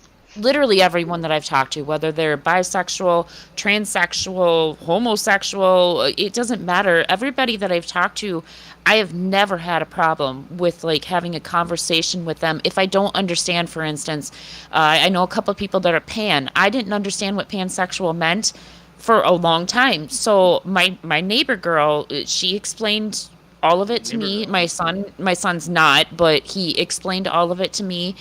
Because he has a friend that is, you know, and I eventually understood it. That's how you learn. If you want people to accept you as you are, then you need to be willing to communicate. But also with people. If you are that way, treat that with respect. Don't fucking try to sell it like something Like Right. don't do it for the fact of Guy, doing in it other because it words. makes you feel special. Like we just had a whole conversation about kids and not being heard. And I think that leads into a lot of the like upsurge in people not knowing anything about their sexual identity and shit like that. I think that is part of it, though I do feel like a lot of people were that way anyway. When you have a lack of communication across the board, no matter what it is, and then you have people that are coming out literally trying to shove it down. Now, mind you, again, this is not the majority of people, but when you have people that the news media is portraying that people are shoving it down people's throats, that's when you get the backlash. And that's when you start to get more and more people that are not accepting of whatever it is that that person is, because they're forming an opinion that all people that are this way are exactly the same as Well, what the media is portraying. if they're moronic, yes. Well, I mean, yeah, there's a lot of 97% of the world these days, Again, we're talking basically. about the majority. Yeah, there's a lot of dumb people, but there's also a lot of media influence that keeps people dumb. In this case, for this guy, I don't know what he identifies as. I'm guessing guy, but I'm gonna guess a furry. it's just like I'm gonna say the he's normalizing. transsexual furry. The normal, like if now he comes into the office and he's like, this is my what do they call, like a fucking animal that helps you? Service dog. Yeah, this is my Emotional service support animal. dog, and it's fucking David Young on his 4 knees beside him with a mask on. It's kind of like, what the fuck? I mean, Yeah, I technically. mean, with anything, if people try to shove, if people are portrayed on the media trying to shove anything down our throat, any kind of point of view, it's like people are naturally wired that the more you try to shove something down their throat, the more they are going to retaliate against whatever that is. Yes, I mean, you see this in anybody that hits adolescence. It happens and it continues Exactly, throughout and we most of never their life. really fully. Most of us never really fully grow No, up. because out- you can't understand something somebody's telling you unless you experience it in its fullest, right? Exactly. So I mean, that's one thing, but also like people are wired to feel important or want to feel important, and it's probably it's the black hole in our soul that keeps us doing The fact things. of the matter is that 95% of people have nothing special about us. Well, we are just normal people. Our existence is special enough. The Shut up. problem with being with people's, so the issue that I have, I'm trying to say this without being a fucking complete asshole. Ooh, tough Okay. challenge. Yeah, we go. I hate everybody. The problem with people saying, I have a problem personally with people that say, like the media, they will say, well, you just need to accept it. I don't need to accept shit. And this is why gradual It's my change. right. It is my right as an American citizen or a citizen in general. I don't have to agree with anything that anybody says on any issue. If that makes sense. I mean, as It's terrible my right. as it sounds, gradual change is if always. if I better don't option. agree with it, I am in general a bad person. Now you get it. Yeah. Just because somebody doesn't agree with something doesn't make that person No. bad. That makes them It have a just different means- opinion. Exactly. I mean, If some you- opinions can be evil. Oh, good. I think God. some people can have a warped mind where they're just filled with some form of hate, but they're so few and far between that listening to them makes no sense. Yes. But you know what, though? There's a lot of different people that can have warped mind. I mean, for all we know, this guy that we initially started talking about could have a warped mind to where he's into the prostitution ring. He could be one of the ones on fucking Epstein Island. We don't know. Well, he's definitely fucking ordering prostitutes from orderboy.com or whatever it was. On Rent, Petco. rent a kid. No, rent a boy. Listen, and Go. there's also not a murder trail behind the Clintons. Let's. Yeah, I mean, Yeah. yeah, that's. Speaking we gotta of, move past. Yeah, I was going to say we probably should move on. Speaking of crazy sexual things, Why do we have so many sex topics tonight? Hey, listen, I didn't pick shit on this week's episode, so don't be looking at me. I not picked everything. We might as well provide a little bit of update about everyone's good old favorite Vinnie Mac. Everyone's the world's grandfather. I'll be right back. I'm sorry, I think he's definitely going to be gone. Just like he could have brought out the dogs. What? Dress as men. Oh god. It all depends on where the money came from. In all honesty. Yeah, that's really where the big thing is going to be. So for those of you who don't know, and I am paraphrasing here because I did hear a little bit about this, and maybe somebody else can fill me in with more details. From what I understand, more cases are coming forward after this investigation that's currently being gone on with Vince McMahon and the original whistleblower about the hush money. And now apparently there are numerous cases which are currently totaling up to, I believe, $12 million total. With the interesting note though is one of the people, same situation as the one that he's been kind of accused of. However, one was a former WWE superstar, female, who apparently coerced him into oral sex and then demoted and then eventually released her. So this is really not looking good for Vinnie Mac. I mean, I can't say for certain that I think that he's going to be like, oh, this is definitely going to end him. But I mean, yeesh. Someone said that this is the greatest threat to him since the steroid trial, and I'm inclined to agree with that. I mean, is anybody are you actually surprised about this? I am 100% not. No. I mean, anybody with a lot of money, an older man with a lot of money, he's fucking people on the side. I can guarantee it. Almost every single one of them. Yeah, I'm not surprised by it. Except for Biden. I don't know. I also think John Laurinaitis is completely gone. Yeah. But no, I'm not surprised by this. I'm not either. And personally, you hear a lot of it. Oh, this is why I hate WWE, because Vince does this shit. This is the first time you're hearing about this. You know how many fucking prostitutes Tony Khan has had sex with? A lot is the answer to that. That guy is fucking like a squirrle. Nobody's gonna sleep with him normally. It might be half the roster with the way he hugs him. Yeah, he's fucking creepy as shit. And like anybody that was in a position of power like that gets gets older, is younger, whatever. They're all fucking doing it. I'm kind of astounded by the in-house. Him doing it in-house. I thought he might branch out.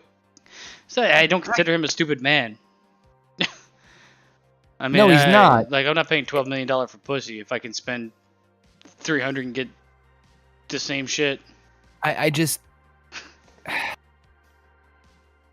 I think that wrestling, the wrestling world is not.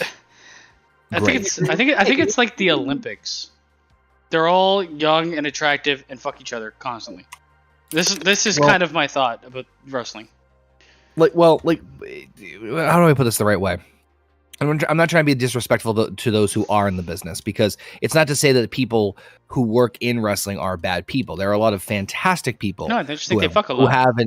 What's that? I think they just fuck each other a lot. I think there's a lot of sex in wrestling. Well, not even that. Well, not even that part. It's just, I think people don't realize, people are like, oh, it's a different age and different time than it was in the 80s and 90s. I don't think it's as much as you think it is. It's just I don't think it's changed as much as you think it has. No, etiquette wise, behind the scenes. I mean, when it comes to Vince McMahon stepping down, in the end, Vince McMahon could disappear and you'll never see him again. WWE won't change. Oh, hell no. No. Do you guys picture being his grandkids, at school? With his kids. Yeah, but his grandkids at school. Yeah, well, my grandpa paid $12 million to these prostitutes. Well, they were actually workers. $12 million to prostitutes, man. He'd be fucking from his 50s to his 110th birthday. You got a good deal. Yeah. No, he did not. It is what it is. I mean, do you think that? I mean, I don't like the idea of I hate the idea of the Weinsteins and shit like that. But there is the one thing I don't like is to, especially when it came to light, and I don't know if this is true or not yet with Vince McMahon, but what you alluded to, of him kind of like basically using a woman for oral sex, then paying her off, then showing her the door. Yeah, Frank said not great. Frank said it perfectly, in my opinion, in the chat. He said, if Vince used his own money, I say good for him, whatever. If he uses company money, then he should answer to the shareholders. He can't be dumb enough to use company money. He just can't. I can't believe it's true. Well, I can't believe it's true. But even if he uses his own money... If he used company money, then he's going to be, sitting in a federal prison, because that's... No, You ain't gonna go to jail. I can't believe he used company money. It just makes no sense to me. I don't think it was company money. I don't think he's that dumb. Then why are people bitching about it? Because it's his own business, Why are people bitching about the guy with dogs for people? No, here's the thing. There's a difference, though. If it would have been just any girl, fine. But the difference here is the fact that it was one of his employees, which constitutes sexual inappropriateness or sexual harassment. It falls under tightrope walking. Everybody, but she accepted that fucking money. There's a lot of tightrope walking in this situation. Yeah, that's also with him being the CEO of the company. He is held at a very high standard when it comes to sexual. I mean, she'll anyway. She'll also have the platform to say, "Am I going to say no to a billionaire?" Right. Because in the end, or I was afraid to lose my job if I said no. You're afraid to lose a lot more when it's somebody with that kind of money. That's how Harvey Weinstein worked. He sat there and said, "You don't do this, you will never work in Hollywood again." Yeah, and I mean, I think the idea of like if it was, I think it's terrible, and I think it's just terrible in general. To be honest, like there's no way that it works out that's not terrible. I don't think it should ever happen, but I do feel like there's times in the media where people have traded sex for career progression. That's different from being blackballed from the industry because you won't do something. I don't think that Vince blackballed anybody, but his behavior is still inappropriate because he is the CEO. It is him taking advantage of his position. Because even though he may not have done so, there's always the chance of that girl thinking or claiming later on that she was afraid that she was going to lose her job. Even if she was on board at the time, she can still say, well, yeah, I was on board, but it was because I was afraid I was going to lose my job. Look at it this way. Imagine you are making millions of dollars. You're a billionaire. And you go to a restaurant and they're like, yeah, we're full up. And they're like, oh, it's you. We'll get you a seat. Also, the meal is comped. Hey, you're going to get everything for free because of who you are. You get to a point that your mind changes from being a regular person. Right. And you just start to think that you're just kind of entitled to everything. Yep. I disagree with Gino. She's as much at fault as he is, if that's the case. It all depends on how it plays out. If she took $4 million to walk away, we don't know. Yeah. Right, but she accepted the money. But if he had never But if he had never participated in said situation, then there would have never been any money or anything to sign to begin with. I will say the one that was responsible for, even if she approached him, he's still engaged in the activity. So yes, they are both at fault, but with him being as the CEO of the company, he takes more responsibility for it than she would. I would say the only storyline to go with here is what happens to me if I say no to somebody with this kind of reach and power. And I'm not saying Vince McMahon would do anything like that, but you have to think about that. If you're just a fucking lowly individual, you say no to the president, god damn it, you could be gone in a minute. And that's exactly why he should have never put himself in said situation, because when you're putting yourself in situations like that, you're also putting yourself in situations for you to have false accusations brought against you. Oh, well, he told me that I had to have sex with him and he would pay me this amount of money, or if I didn't, that I was going to be fired. You know, those are false accusations. He's putting himself in that position to have those. This was 2018, one of them. And this man is, what, 70 years old? You think you're really going to have a long-term relationship with a fucking 20-year-old and it's not going to be about money? And he looks like a fish that needs water. So there's just it's like but he's gone for so long. He's gone for so long getting what he wants. So he's more conditioned to getting what he wants than he is to not. You guys think that like his downstairs member, do you think it looks like all fucking muscly and shrivelly like his arm?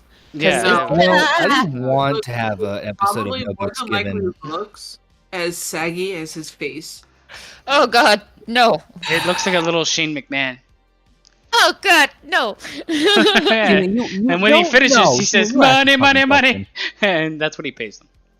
Gina, no, you fucking asked this question, so you open Pandora's box here. You got to draw Vince McMahon's dick. I was not expecting a little mini Shane McMahon as a response. Here comes the money. What were you expecting? Here comes the money. Yeah, because you're leaving the company, and here's an NDA. What were you expecting for an answer? I mean, Heather gave a pretty simple answer. Not fucking Shane McMahon. Well, mini he's always sweaty, shirt. and he looks like Vince McMahon. Oh God. So. Good God! All right. Now, the other, since we're on the topic of the wrestling stuff, the other one I did see someone fuck this bitch. Sorry. about Jordynn Grace. Yeah, fuck that bitch.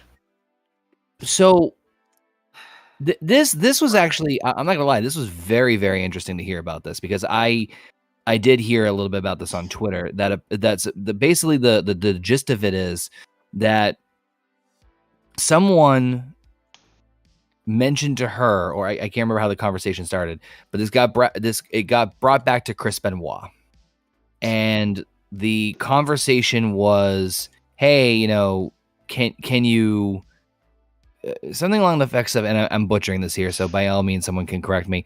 Basically the conversation was the idea of I praising think it has Benoit. since been deleted. What's that? I think it has since been deleted. She did not praise Chris Benoit. She basically said he couldn't go toe to toe with anybody in the ring today. And then she went on to say that, well, no, if he was alive today. And then she went on to say that do not separate the in-ring work from the person.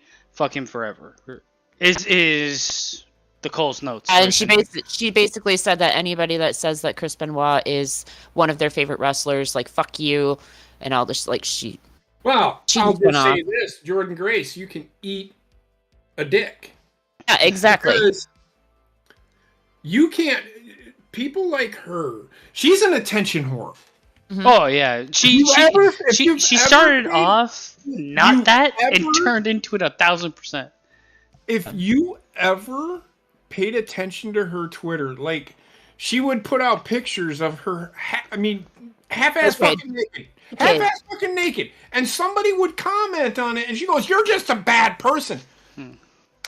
Well, that one time she was naked. She was covered in birthday cake. Well, I mean, a lot of people say, "Oh, you're earlier on, it's like you're fat, don't get naked. Yo, you're too muscly, don't get naked." I don't care about any of that, to be honest. Like, I do what you want, but also realize the same fucking thing I've said multiple times. Anything you do will have. People are allowed to fucking talk about it, okay? If you're going to put it out on the internet, people will talk about it. And therefore, those opinions exist. Especially Twitter. Don't put your half-naked ass on fucking Twitter if you don't want But somebody to comment. But also, nobody in the world, not everybody in the world needs to love you, okay? It's never going to happen. Get over it. Yeah, and it particularly... I learned that the hard way. Particularly with this, I think it was very distasteful on her behalf. There's no need to even say or not. It was very distasteful because Benoit, he still has family. He has a son that is out there. And while his son realizes exactly what his father did and how horrible it is, you have to take, like, she basically in her rant, she said that she didn't give a fuck about CTE. You can't count CTE for what he did. Well, guess what? He had the brain of an 82 or an 80-year-old dementia patient. You have to calculate that into what happened. It does not excuse what happened, but it is a reason for what happened. Okay, that still happened though. Yes, it did. Right. So Paul Heyman's that gave the best. I seen it. Yep, I And agree with you too. Wholeheartedly agree with everything that he says, because in ring, and her comment that he couldn't work with, I bet you Chris Benoit would be a world champion in any fucking company in today's wrestling. Okay, yeah. I can agree with that. He could go toe to toe with it with anybody from today, and he would kick their fucking ass. She's just a hateful, spiteful bitch. Well, and my whole point was not the CTE was an excuse or anything like that. That wasn't my point. But my point is, his child is still out there. Nancy's sister is still out there. They still have relatives that are out there.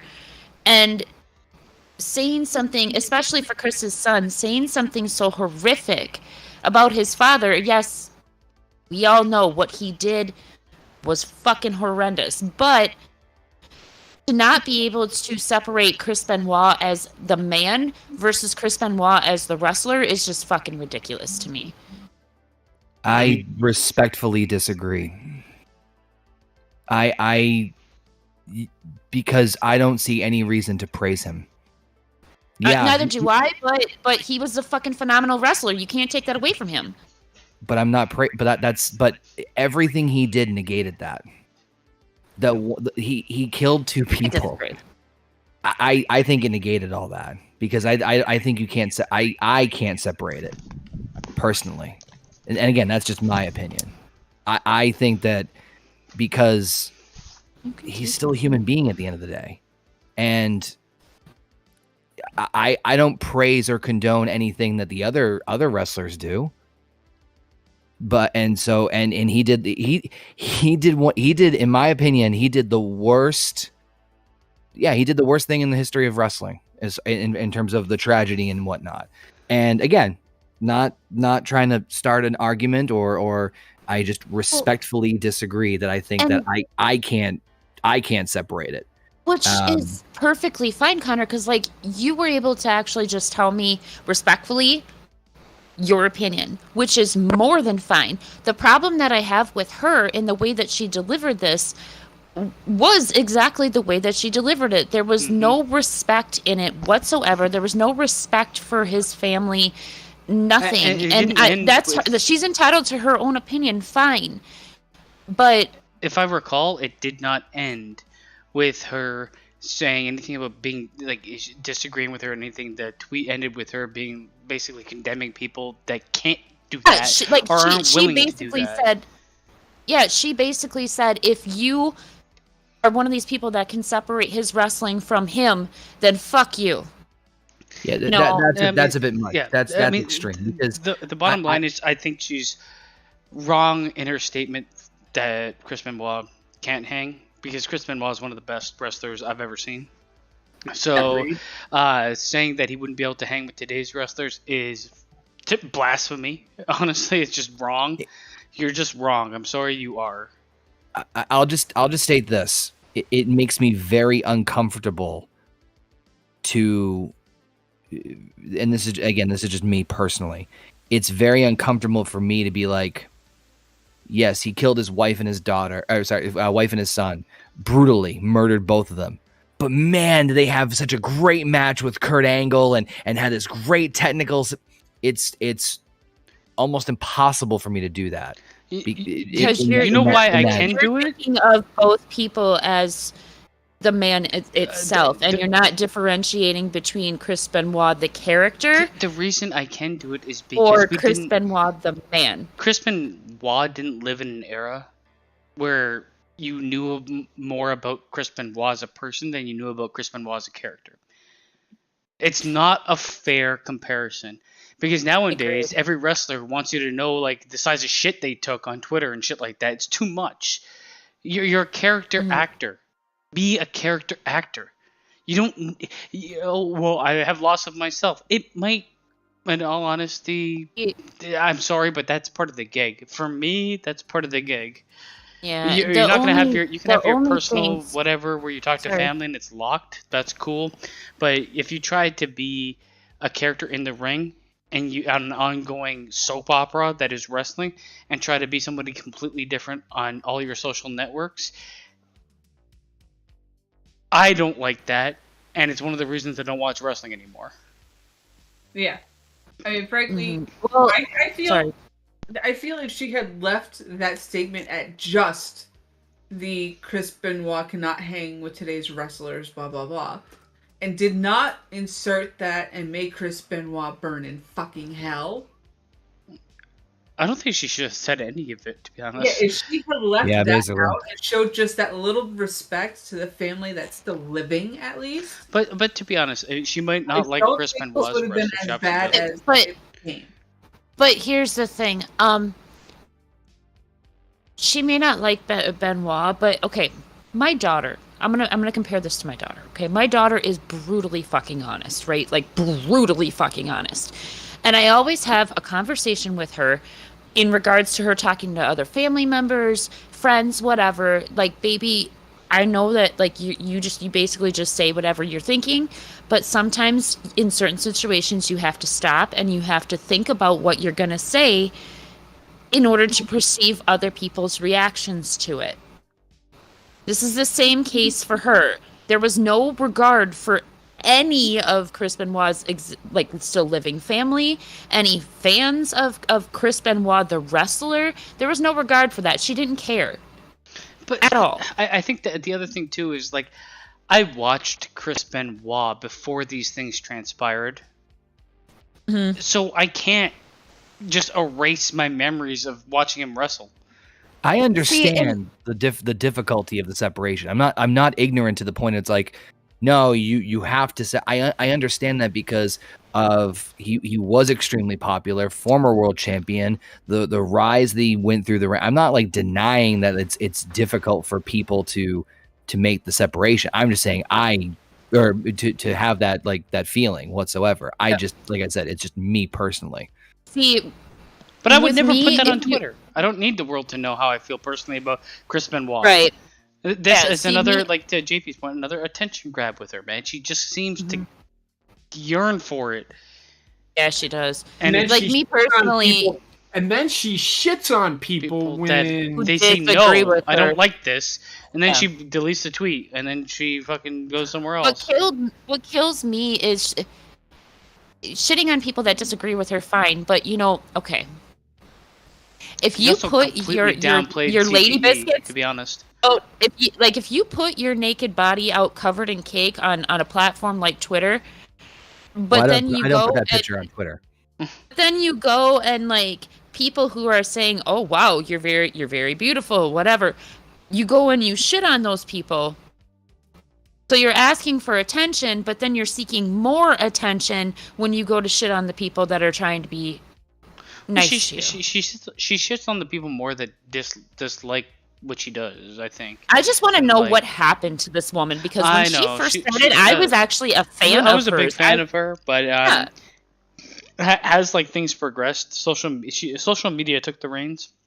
Has it done for all of women's wrestling? Unfortunately, it's like a virus that spread through women's wrestling, and to a large point, men's wrestling, but even larger women's wrestling.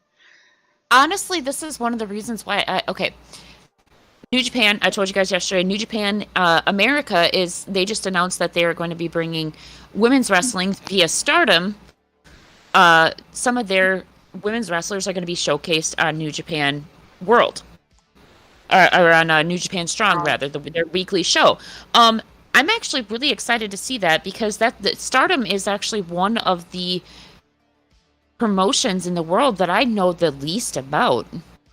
Well, to be honest. Where do you think Io Shirai? Yeah, I know. They all came from there. Yeah, I know they all came from there, but that's what intrigues me. Banks came from there. that's what intrigues me even more because Wait, you what? hear it. Yeah. I thought Sasha Sasha Banks was Banks NXT bred. That's what I thought too. I'm pretty sure she is. Sasha was not in Stardom, or if she was, it was very, very brief because she was in. I think she was talked from Night- about it. Again, it was brief, but I think she was there. I know Bailey was there. Yes, Bailey was. I think Sasha went right from my neck of the woods right to NXT. I could be problem wrong is about they that. should have never women's wrestling had the world on a platter in terms of where they were gonna go, and they threw the platter out for fucking half nude pictures. That's the way I look at it. I'm sorry, but that's what I've seen. You're not wrong. I'm super excited. I'm super excited for Stardom to be showcased because you hear about all of these amazing women's wrestlers: Asuka, Io Shirai, all of Riho. Well, not really so much Riho. She's like 72 pounds soaking wet, but all of these different. I'm not women excited that about have come wrestling out. in general anymore. I'm just excited to see something that I don't usually see. Well, the thing is, my odds are on it turning into something I don't want it to be, and it'll happen faster than you think. And you've invested time in something that's now fucking Instagram bottle fest. Like I just can't. Like I've been through the ringer with WWE. I've been through the ringer with wrestling in my entire wrestling watching career. At this point, it's like. I get when the intrigue was there, but then you just shat in my face, and you shat in my face multiple times. How many fucking chances am I really giving this product to do anything with me? And it's, the women's wrestlers, man, they yearn to be legitimized. They got it, and then they immediately destroyed it. Right. Agreed. So, keeping up with what the chat is talking about regarding the Benoit case, Frank said separating the art from the artist, I think, has to be done on a case-by-case basis. Agreed. And then Casey said it's hard to sit and watch Chris Benoit matches nowadays. The only ones that I have a hard time watching is the interview right before it happened, because that one you can kind of tell that there is something not right with him, and it's very disturbing to me. But anyways, Alpha says shitting on people who disagree with you is bullshit in general, in my opinion, because it comes off to me as you're trying to take their right to their own opinion away from them. Welcome to today's world. Today's world, in a Basically. nutshell. What people do in today's world, you say something, it's like, I don't agree with that. It's like, well, that's fine. No, I don't agree with it because you're wrong. I think she was wrong for saying this. If somebody's no sitting there reason. having a conversation with you and then they say, I disagree with you because you're wrong. No, really, it's only an opinion. I'm not saying I'm right. I'm not. You've said this to me multiple times, you Well, jackass. I disagree with what Jordynn Grace did.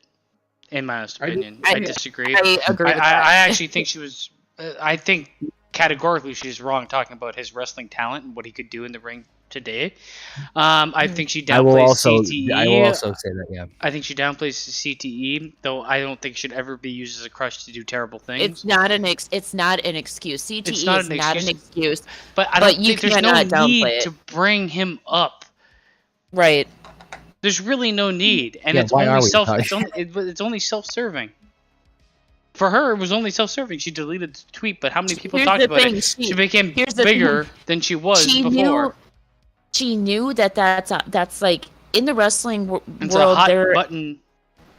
There are certain hot topics that if you push that right button, no matter how old it is, you're gonna in controversy, and that's exactly what she was doing. She knew what she was doing. Yeah, I mean, she's just like everything she's been doing in the last 3-4 years. I'd say she's she's basically marketing herself. I mean, I can't fault her because that's the way the women's division has gone in general in wrestling. I hate it when I see it. I hate it when I see it. That's all I'm gonna say. But I don't really have much else to add to her. Anybody else? Nope. I pretty much got that one. Shut the fuck up. That's all I care about. I concur. So the other one I had here was the shark attack. Mm-hmm. So Fire Island lifeguard bitten 150 to 200 yards offshore. Yep. What the fuck happened here? Well, off Long Island. I think this is more a conversation about do you want to swim in the river or ocean than it's anything else. But Heather, Swim in the you did add. Fucking You did add. hell. Well, here's the thing. Yeah, it kind of turned into a conversation about swimming in lakes and rivers. So, the sharks. Yes. Tiger shark The and a bull shark, they can swim in fresh water. Tiger shark and a bull shark. Yes, That's tiger what I said, sharks yeah. and bull And- sharks. and- What about Can bullshit swim shark? in fresh water. I think tiger Yeah, sharks actually, are like responsible for the most attacks. If I'm Tiger not sharks and wrong. bull sharks are the I know an insane amount of fucking shit about sharks because my kid was obsessed with them when he was little. Tiger sharks and bull sharks are the #1 aggressors as far as shark attacks go. Tiger sharks will also eat anything, like literally anything. So like they do not care if it is a limb, if it's a license plate. They Ass. don't care. They will eat it all. And both bull sharks and tiger sharks, as JP said, can swim in fresh water, and they've actually been found as far inland as Missouri in the Yes. Mississippi River. Nope. No, I mean, nope. Like, I'm good with not dealing. Having Yeah, but, I mean, when it comes to like your conversation about fucking swimming in the river or the ocean, And me and Connor and Heather, we did a review of Jaws, and I actually rewatched it, and the dialogue, like the acting in that movie, is so good because it's mostly just dialogue. It's actually literally That's why it's a good exactly monster what a community would be doing if there was a I shark would teach you problem. that shark. But Everybody get in your boats. the scene where they cut the shark open and he literally pulls out a license plate. Yeah. That is Yeah. literally what they'll tiger eat shark- anything. yeah, but Jaws was great white. He wasn't a tiger shark. Yeah, I think sharks in general. The shark that was caught in the movie. Have you seen Jaws? Oh, Yeah, a long time ago. A long time ago. They caught the wrong shark. Yeah. And then Oh, they okay, so they caught a tiger shark. Okay, and he gotcha. had a license plate inside of him. Yeah, But I it's also was the fact that literally I think probably, sharks like, would 9 probably. when I saw Jaws. I think so for the most fact, sharks will eat anything. no, actually, there are specific Great whites. Great whites won't. Well, great they whites. won't. They will take one bite and then swim away. When Well, they great realize- whites are also And in most- deeper water. They aren't in the shallows. And a lot of your sharks will actually come up and they will bump into you because they want to see exactly how sturdy you are. Because Well, like they Bump into can't me, really bad boy. judge. They can't really judge.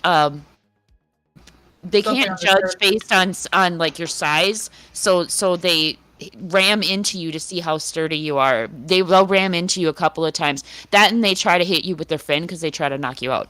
I want to see a great white versus Chris Benoit. God damn it. Well, you're kind of getting it in the stream. I have no idea what the hell is going on with Long Island lately, but this is like the third or fourth shark attack. It's off still of the safer to coast. go If in you the water remember- than it is to get in a car. But if you remember, last year they were actually having a ton of shark attacks off the coast of Florida. That was very similar, and then it moved up to North Carolina. But statistically, it's why just would you that be fucking scared of East Coast, getting man. in the water if you're not scared of doing anything else that has any inkling of danger in it?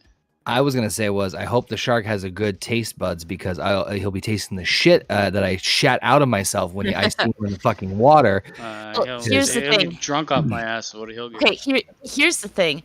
The reason why we were talking about lakes, rivers, ocean, all that was because Heather said, "Give me a swimming pool any day," and I kind of agree with her. I don't Come on. mind swimming. I do not mind Get swimming in that water. lakes. I hate Get that sand. little thing that climbs up your penis hole. Oh, here's the hate thing. sand. Up here, I do not mind swimming in lakes at all. I don't really do rivers so much because I don't like the current makes me nervous.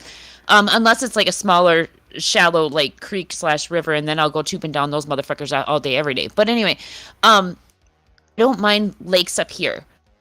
Lakes and rivers and the ocean down in Louisiana, however, are a whole different fucking story. Because you go in a lake or a river down there, there are snakes, there are alligators. Yeah, I'm not going there. in to the go on a river. in the ocean off the coast down by Holly Beach, they have snakes, they have alligators, and they have fucking sharks in the water. So Sharks are triple threat. Sharks are the everywhere. sharks are in the water. I mean, I've been in the ocean. It's been great. I got fucking stung by a fucking sea anemone, which is like a porcupine of the sea. Yeah, I forgot about those. And jellyfish. Like, Yeah. listen, I love the ocean so Get in fucking it. much. And I want to move. This is so dumb. But I will never touch it. My dream is to move next to an ocean because I have this fascination with the ocean. It's because of the abundance of shit that we don't know. Like, there's so much about the ocean that is unknown, and that's my fascination with it. That and I just love. You'll never know it if you But- don't get in it. But you will not see me stepping foot in that fucking water. What? Like, Come on, man. no. I've been in multiple oceans, and they're all terrible. Here's the thing. I went into the ocean. They're all great. It's just like once the Hey. seawater hits you, it's like I think my whole body is dehydrated. But let me express to you my experiences. I've had 2 experiences with oceans, right? Mm-hmm. When I was 9, I went into the ocean and I was fucking sunburnt. Well, that's Oh, not the that ocean. was That's the sun. genius. Weren't you scared Yeah. of the sun? I was sunburnt basement, like really bad. Oh which yeah, is well that's basically an the sun open did wound that, all not over the your body. ocean. Right. I was 9. I didn't know any fucking better. And before my mom could tell me not to go, I was already in the water with my cousin.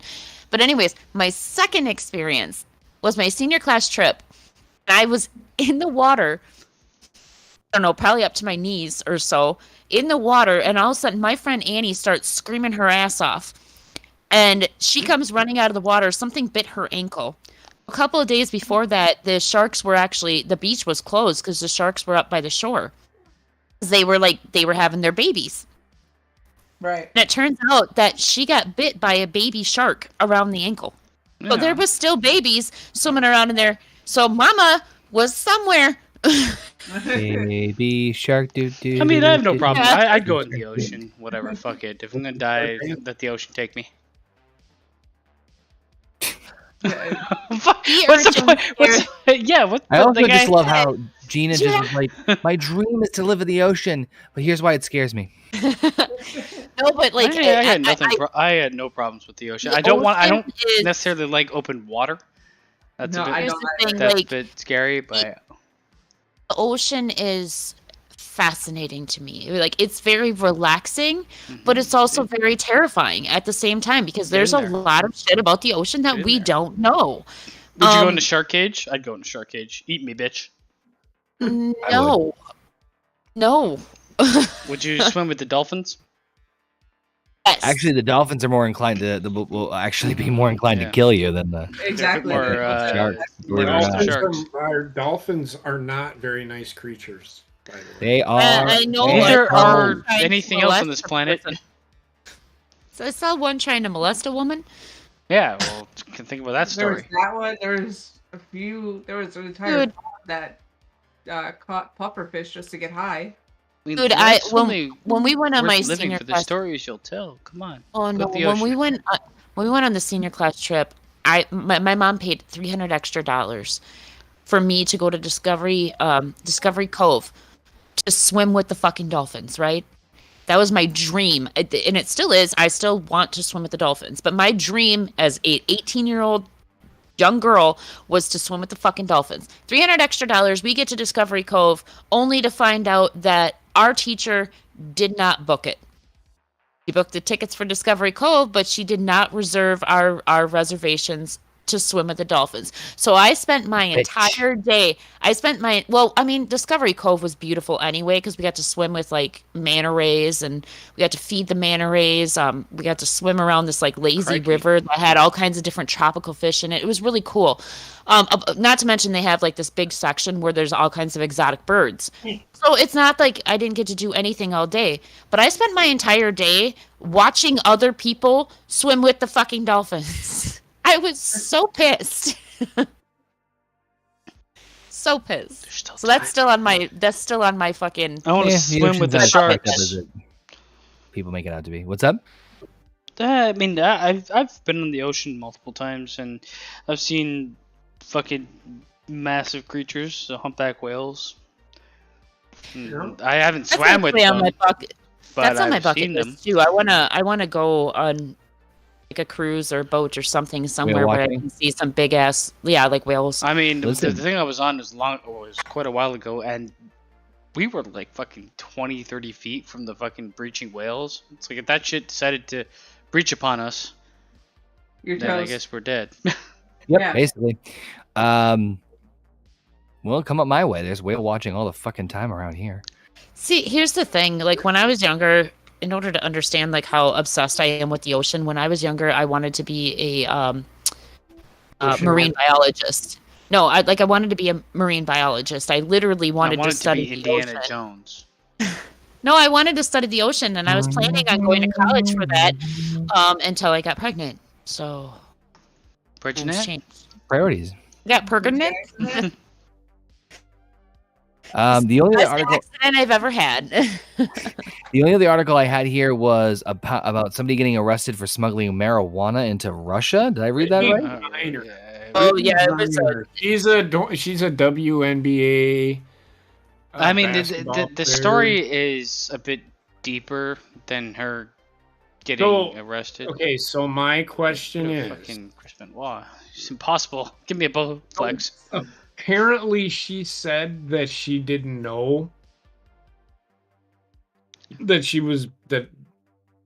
She accidentally brought it with her. So you accidentally brought it with you Happens. without finding out if it's okay to bring it. Like, Right. how do you Yeah. accidentally bring something Well, that unless you do she on a had it. daily basis? Brittney mean- Griner's a fucking idiot. I mean, how much weed did Maybe she have it's- on her, first of all? Well, here's the thing: was it found in like the side pocket of a duffel bag or something? How like much- where she how much might have weed just, did like, she have forgot on to her? check it? That's my question. Because if she had an exorbitant amount, It was a small amount, if I remember correctly. I mean, my bigger problem with this is what stemmed from it, of the fight to say, like, if this was LeBron James, he'd be home now. But would he be? I mean, the thing is, The thing, it's LeBron- Russia. well, first of all, I don't think LeBron James would ever be in this position because LeBron James No. is a businessman first and a basketball player second. True. Other than that, then they led into the WNBA salary versus the NBA salary, and it's like, yes, they earn less because they make less. It's There's simple not as many economics. fans buying It's tickets. simple economics, and people still will not accept it. No, they won't because it's inequality. Well, I mean, the problem is the NBA has been paying for the WNBA for its entire existence. Mhm. And if people, like, a lot of people that get on there are people that are like, she's a woman, she's being mistreated, and I need to fight for her. But, like, this might not be the battle that you think it is. If you want to fight for her, watch her play basketball. Well, here's the thing. Become a fan. JP said, this is 100% on her. Like, it was... She's listen, stupid you for travel doing it. anywhere- You travel anywhere. Okay? Most airlines will not allow you to travel with weed on you because it is not legalized from state Well, to state to state. Alex Radford said she had weed oil cartridges, which is way more illegal in Russia. The bottom line is you can't compare her, in my opinion, to LeBron James because, first of all, LeBron James could probably pay his way out of there, and she can't. Mm-hmm. And that comes down to what they earn. It's just like I don't get the WNBA fucking whole thing. To me, is mind-boggling that people stand behind this as like a I'm crutch. still trying to figure out why people watch that shit. Well, That's for the fans, like it's, no, I'm sure they can get fans. They do make like, I think it was like 7 million, 9 million or something like that a year. But like my thing is with the WNBA, it's like it's basically akin to being like, hey, we have a small company and one of our employees is stuck in Russia because they decided to do the stupid shit. How much do we have to pay to extradite her back or bring her back to America? And it's like, we don't have that money. We just don't. And she did something wrong. So Well, she has and to take to do Sorry? ownership of that. Yep. yes, and to do something like this at a time like this when we know that Russia is on heightened security, Well, then people also you're said, just dumb. You're just dumb. Well, what people also said is because of the amount she earns as a WNBA talent, she needs to work overseas to make more. Now, her salary, from what I understood, was like $221,000. So this would be like, hey, I work at Burger King in Canada, but I went to Russia to work at McDonald's, and I also rang a lot of fucking liquid weed. That's like. Clearly, I'm in the wrong line of work. Jesus Christ! Shit, right? Like, bring me back. I mean, it's not like when it comes down to it. I know there's a lot of expenses for these people, like in terms of like having an agent, you have to pay them X number amount, but she's probably also getting sponsorship deals. So there's the argument that she has to go there to make extra money. No, she decided to go there to make extra money, and she also decided to not understand what she could do there.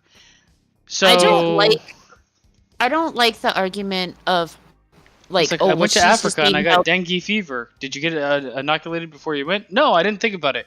Well, I don't like the idea that she is being held to some other standard by the people in America and everywhere else around the world. Like, oh, well, this is only happening to her because she's a woman. No, this is happening to her because she was a fucking idiot. You are going into Russia, which is on a heightened security at the moment. And not only that, but Russia is just, they're pretty secure normally. For you to not check your bag and triple fucking check that you don't have anything on you is just dumb. Mm-hmm. She's an idiot. She's an idiot. Yep. That's just my personal opinion. And I do agree with Basement. How can you compare her to LeBron James? Can't. No, I mean they're ignoring the hierarchy that capitalism creates. I mean, in the end, people are going to make more money than others. You can't, and they're like, well, we shouldn't treat them differently. What the fuck? This shit's been going on forever. I'm just gonna tell you. I'm just gonna tell you this right now. If LeBron James was in this situation, fuck it.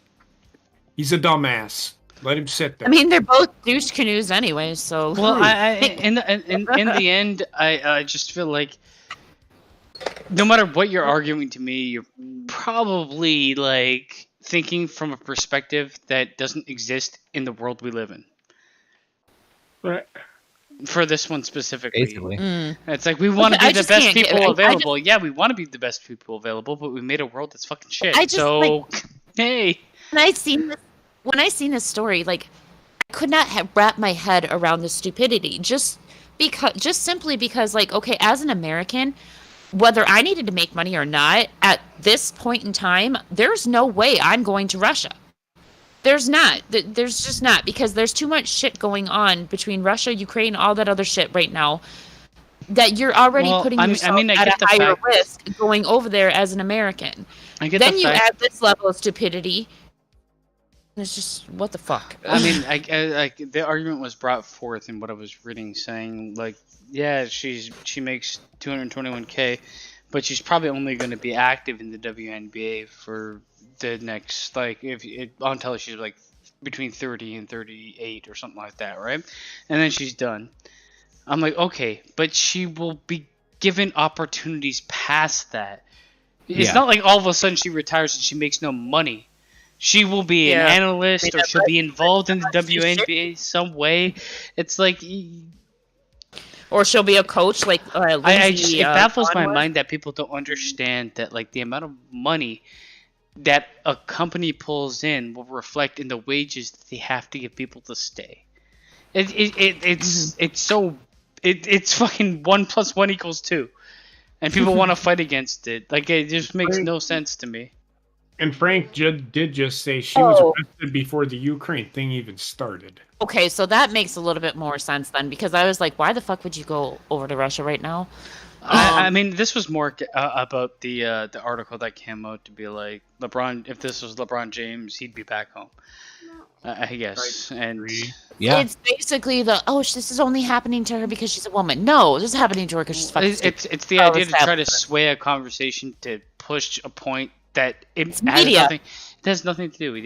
It's the media agenda in today's society. You would not believe exactly how many times I see a headline pop up that, it intrigues me, and I'm like, oh shit, I click it open, and the article has absolutely nothing to fucking do with the headline.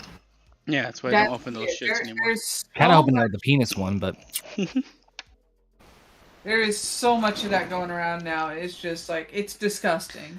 I mean, in the end, Well, should she go journalism home? to me- Yes, but you also have to look at it outside of your own little bubble.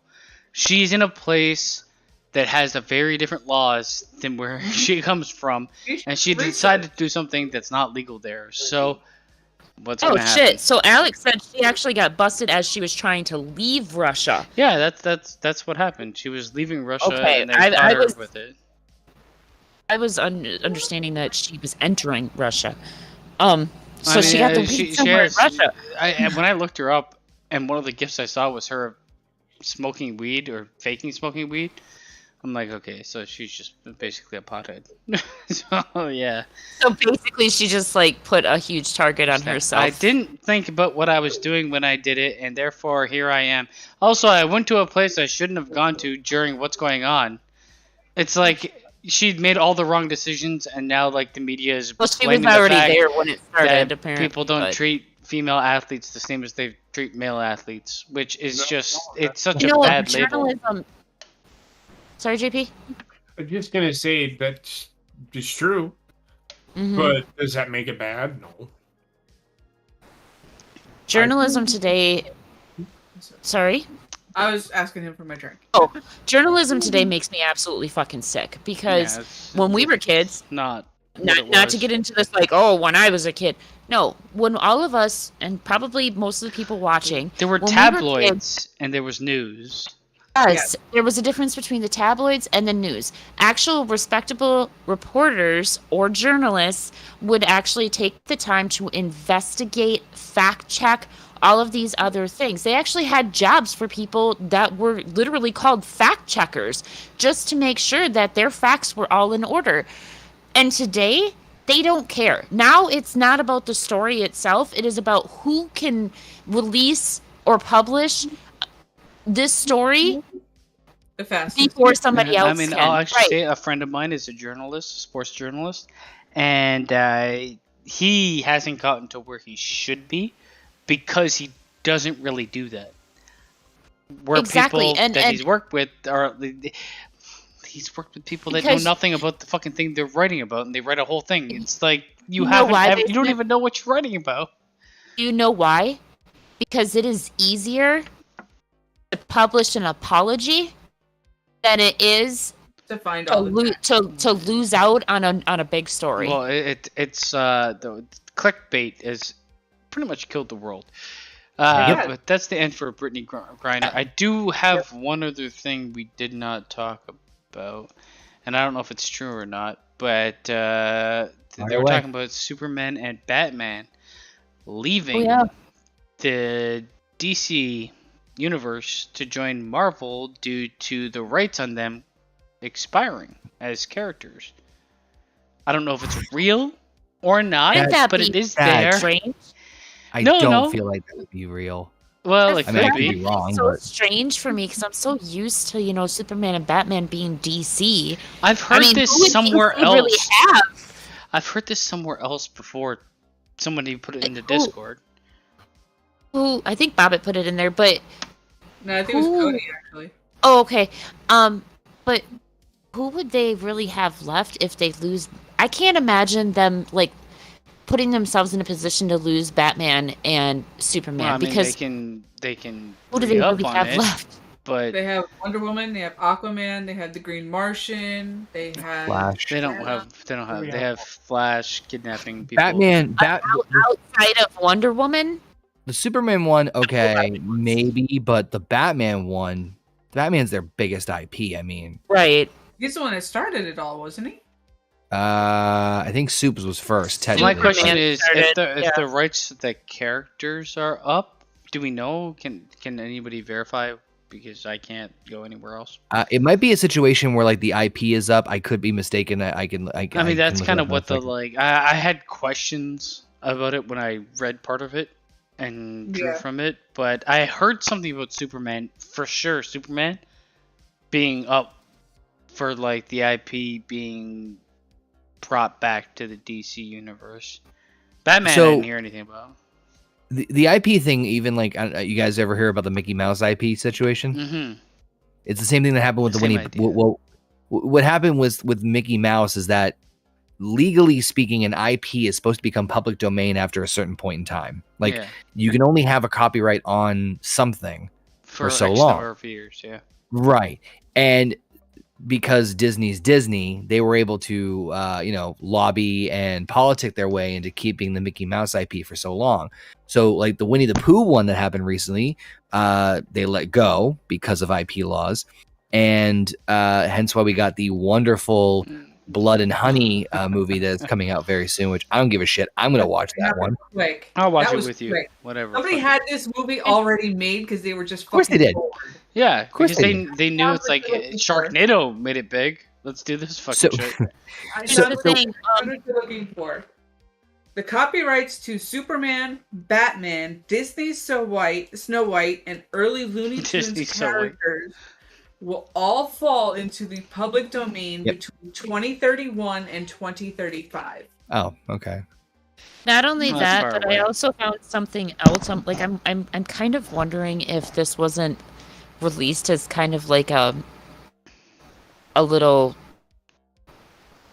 catch and release type thing, like as bait, because in one of the comics, it's number 1035, and it literally talks about Superman leaving the Justice Team. That's what that particular comic is about, and it's all about how like the Justice League would fall apart without Superman. So I find it very convenient that this particular comic is talking about this when this headline just out of the fucking blue pops up. And isn't there supposed to be a new Superman movie coming up? A new Justice League? I don't know. To be honest, it's a confusing situation. Yeah, I mean, if they did move to Marvel, which is essentially where they would go, I'm not looking forward to it. I don't think they're going anywhere. No, I don't. They're not gonna. There's no way. I think they'll either end up back under DC's umbrella, or we'll end up in public domain, and we will get a horror movie with Batman and Superman. I mean, a Batman horror movie. I can't believe there's got to be like renewal rights, because letting those go, DC might as well shoot themselves in the head. Now, is it forced? Is it forced that this has to happen, or can they pay to retain? So, and who did they pay to public retain, domain is kind of weird. It doesn't mean that they don't lose the rights to it. It's just that it means that other people can do other things with it. Well, from my understanding, public domain is like you can watch like certain movies nobody owns anymore. You can just watch them. Yeah. So it's that like that the intellectual property can be used in different mediums. You can't get copy. So, for instance, if we watched a certain movie in its entirety and showed it, they could not do anything to us for doing so. Or in this particular situation, if Batman becomes a public domain, then that means that like we can use everything from Sony, Disney, I mean, there's gotta be like. Movie. But there's got to be like not gonna let this happen. Like they can't. There's got to be like an age restriction on what they can use in public domain. Because I know, like the only things that I've heard of public domain really impacting is music. Disney, where certain music now anybody can use. Okay, so for instance, there's old movies. There's old movies. That if you a lot of like newer movies or whatever will show a TV screen playing an old movie that's public domain because they don't have to pay for it, and I think I don't know. I think The Thing might be one of them. I believe you might be right. One of the zombie movies, maybe Day of the Dead or Dawn of the Dead. One of them is public domain as well. Unless it's made by the same studio, in which case they can then use their same property. Okay. So Alex says it's like Mary Had a Little Lamb. People can make any sort of cover and copy in any style, and they can make money off of it. Yeah, and this is why like, a lot of samples are from old music for like people that are doing music. It goes music, movies, even books. Mm-hmm. But I actually Anything that feel can like there has to be like copyright a process for giving the original owners a chance to keep that copyright or let it I go. think what it is, I think they have a certain number of days to renew their rights on it before they lose the property entirely. I don't know. I thought it was. I could be wrong. I don't know as much of IP rights as other things, but I thought it was supposed to be in a perfect world. The idea being that that the IP would become public domain. Now, again, it's not to say that they would lose out the rights. It's like that, DC or Warner Brothers wouldn't be able to do that stuff. But it's just that, like Baseman said, copyright laws wouldn't necessarily be as stringent. I know it exists right now, and I've seen it for like certain old music and certain old movies that are allowed to be used by anybody that didn't really claim like a certain old movie. When I say like Donna did in some of these movies, I think that like whatever they claimed on it was very limited because it became available. If you look at old books, like Heather said, like for instance, Huck Finn, Mark Twain. How many movies have been made about Huck Finn? Or you had the Disney adaptation of Tom and Huck. And I don't think that there was any kind of copyrights or anything like that or any kind of payment that had to be paid out to Mark Twain's fucking family. That was 15 generations. Well, I think what it is I honestly feel like there has to be some sort of legal part involved where they give the entity that owns that property a chance to keep ownership. And if they decide not to, then that's different. Like, we all recall watching, like, movies that would play on regular cable TV all the time, and that's because that was given away. Okay.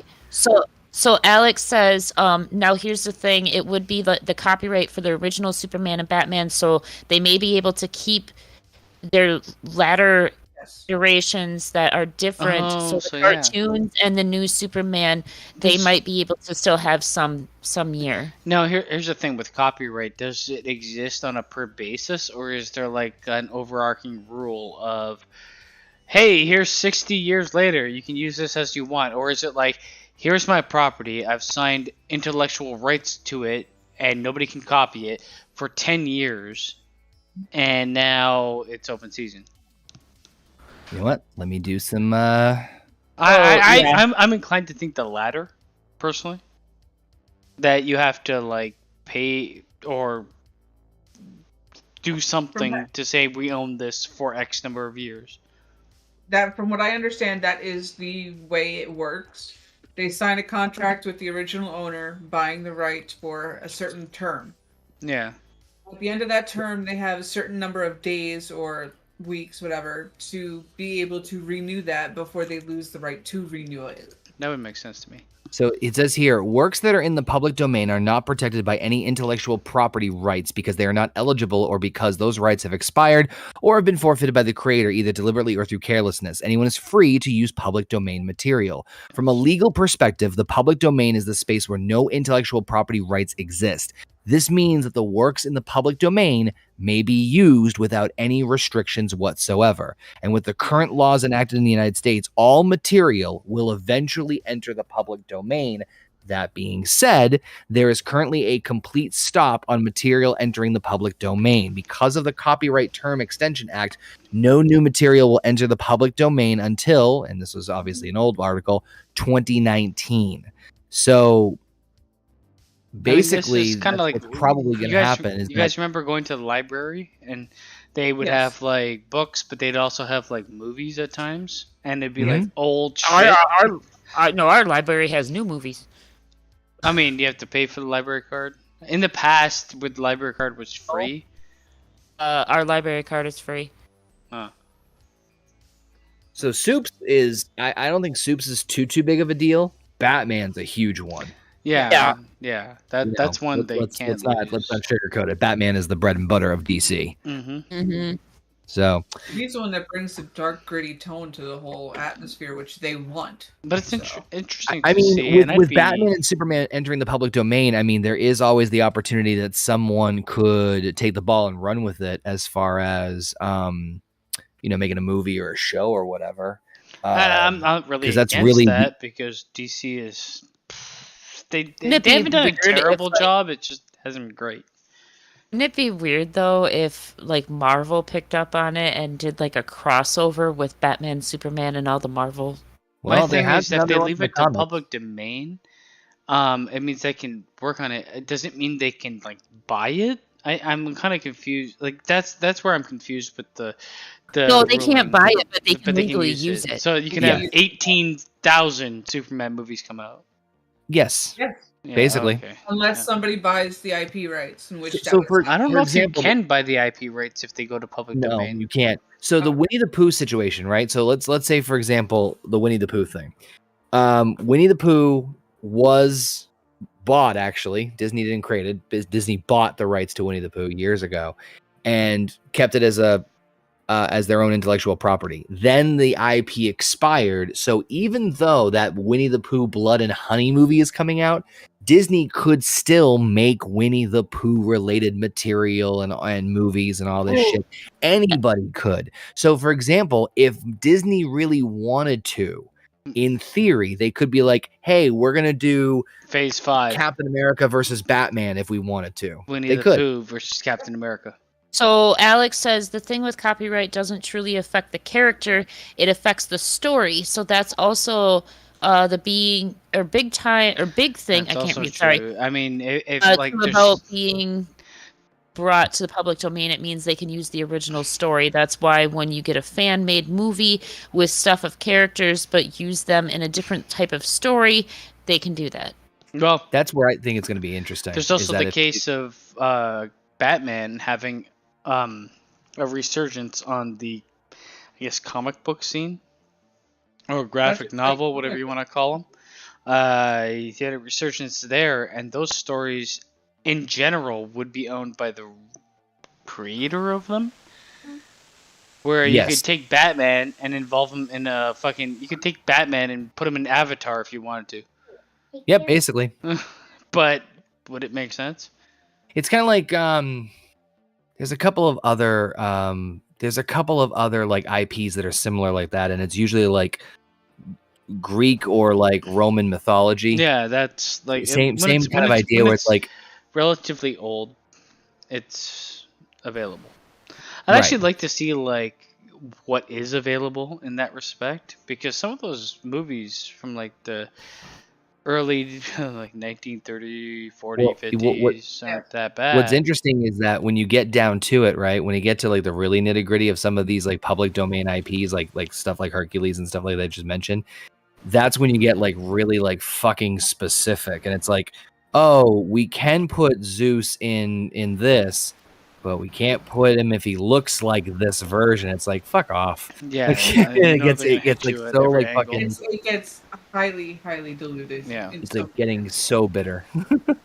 But I mean, I mean, the original talking point is losing Batman and Superman. That will never. I don't think that will ever come to fruition. They might.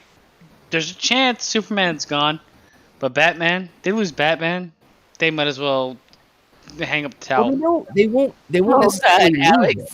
They Well, won't I mean, lose no, Batman. but like when you dilute it, where you don't own it, Uh-huh. that's a problem. I mean, I think both things have already been diluted enough.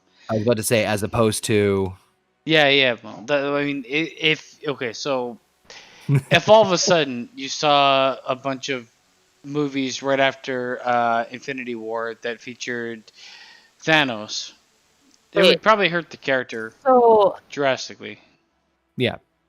So Alex says, oh Jesus, he says, so in theory, someone at this point could literally make a Superman versus Goku movie, epic rap battles of history reference, LOL. So then he says, so like Batman, the character's Joker, and even the Butler Alfred public domain won't be available until 2038, 4 years after Batman's. So they can use Batman, but they can't use Alfred or the Joker. It's always in the fine print. Mhm. Always. I think that if they don't renew them, they're foolish, or they don't there's got to be a renewal process. You can't just go there. I can't imagine that. No, it is. They said like I read in the article. It says eventually everything becomes public domain. Everything. Yes. So so there is a statute of limitations. I can't on. imagine it's. I thought it was like 100 years. It is something really Yeah. astronomically huge. I know that like Disney had like I said, Disney specifically, like the Mickey Mouse IP should have expired a long time ago, and the reason is because it hasn't is because they politic their way and they realize that Mickey is essentially the bread and butter of obviously their whole shtick. So Right. they wanted to make sure they kept the iron chains on him as much as humanly possible. Oh, we're not letting you go. So I hate what they did to Oh, Mickey. okay. Here it is. I hate the new Mickey. I hate him. So, What? anything that has existed between 1923 through 1977 has a 95-year term. Jesus. Which Superman will have by 2033. Yeah, and I mean, you never know by then what the laws might hold to keep things where they are. Have a good night, Frank. I know he's out of here, but Appreciate you, thanks- Frank. Thanks for hanging out. And we got phase 4 to go Yep. through. So if you want to be in any of those, let us know because You might be replacing one of us. there's some doozies, as in Oh, yeah. bad. Oh, Paul. I mean, no, I haven't seen some of the better ones. I think. So I'm looking forward What's to that. bad?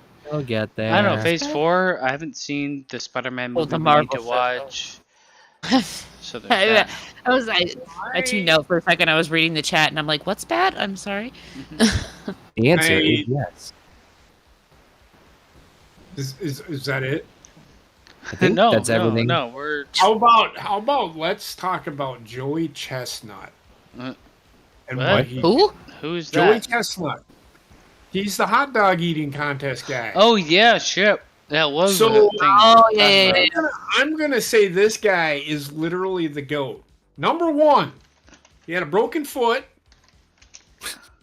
He's eating hot dogs. He chokes somebody out and wins the damn hot dog eating contest. That's actually pretty. Listen, I need video of this. Where's the Well, video? I don't have. Who's Well, that? there. Hold on, I'll get you some videos.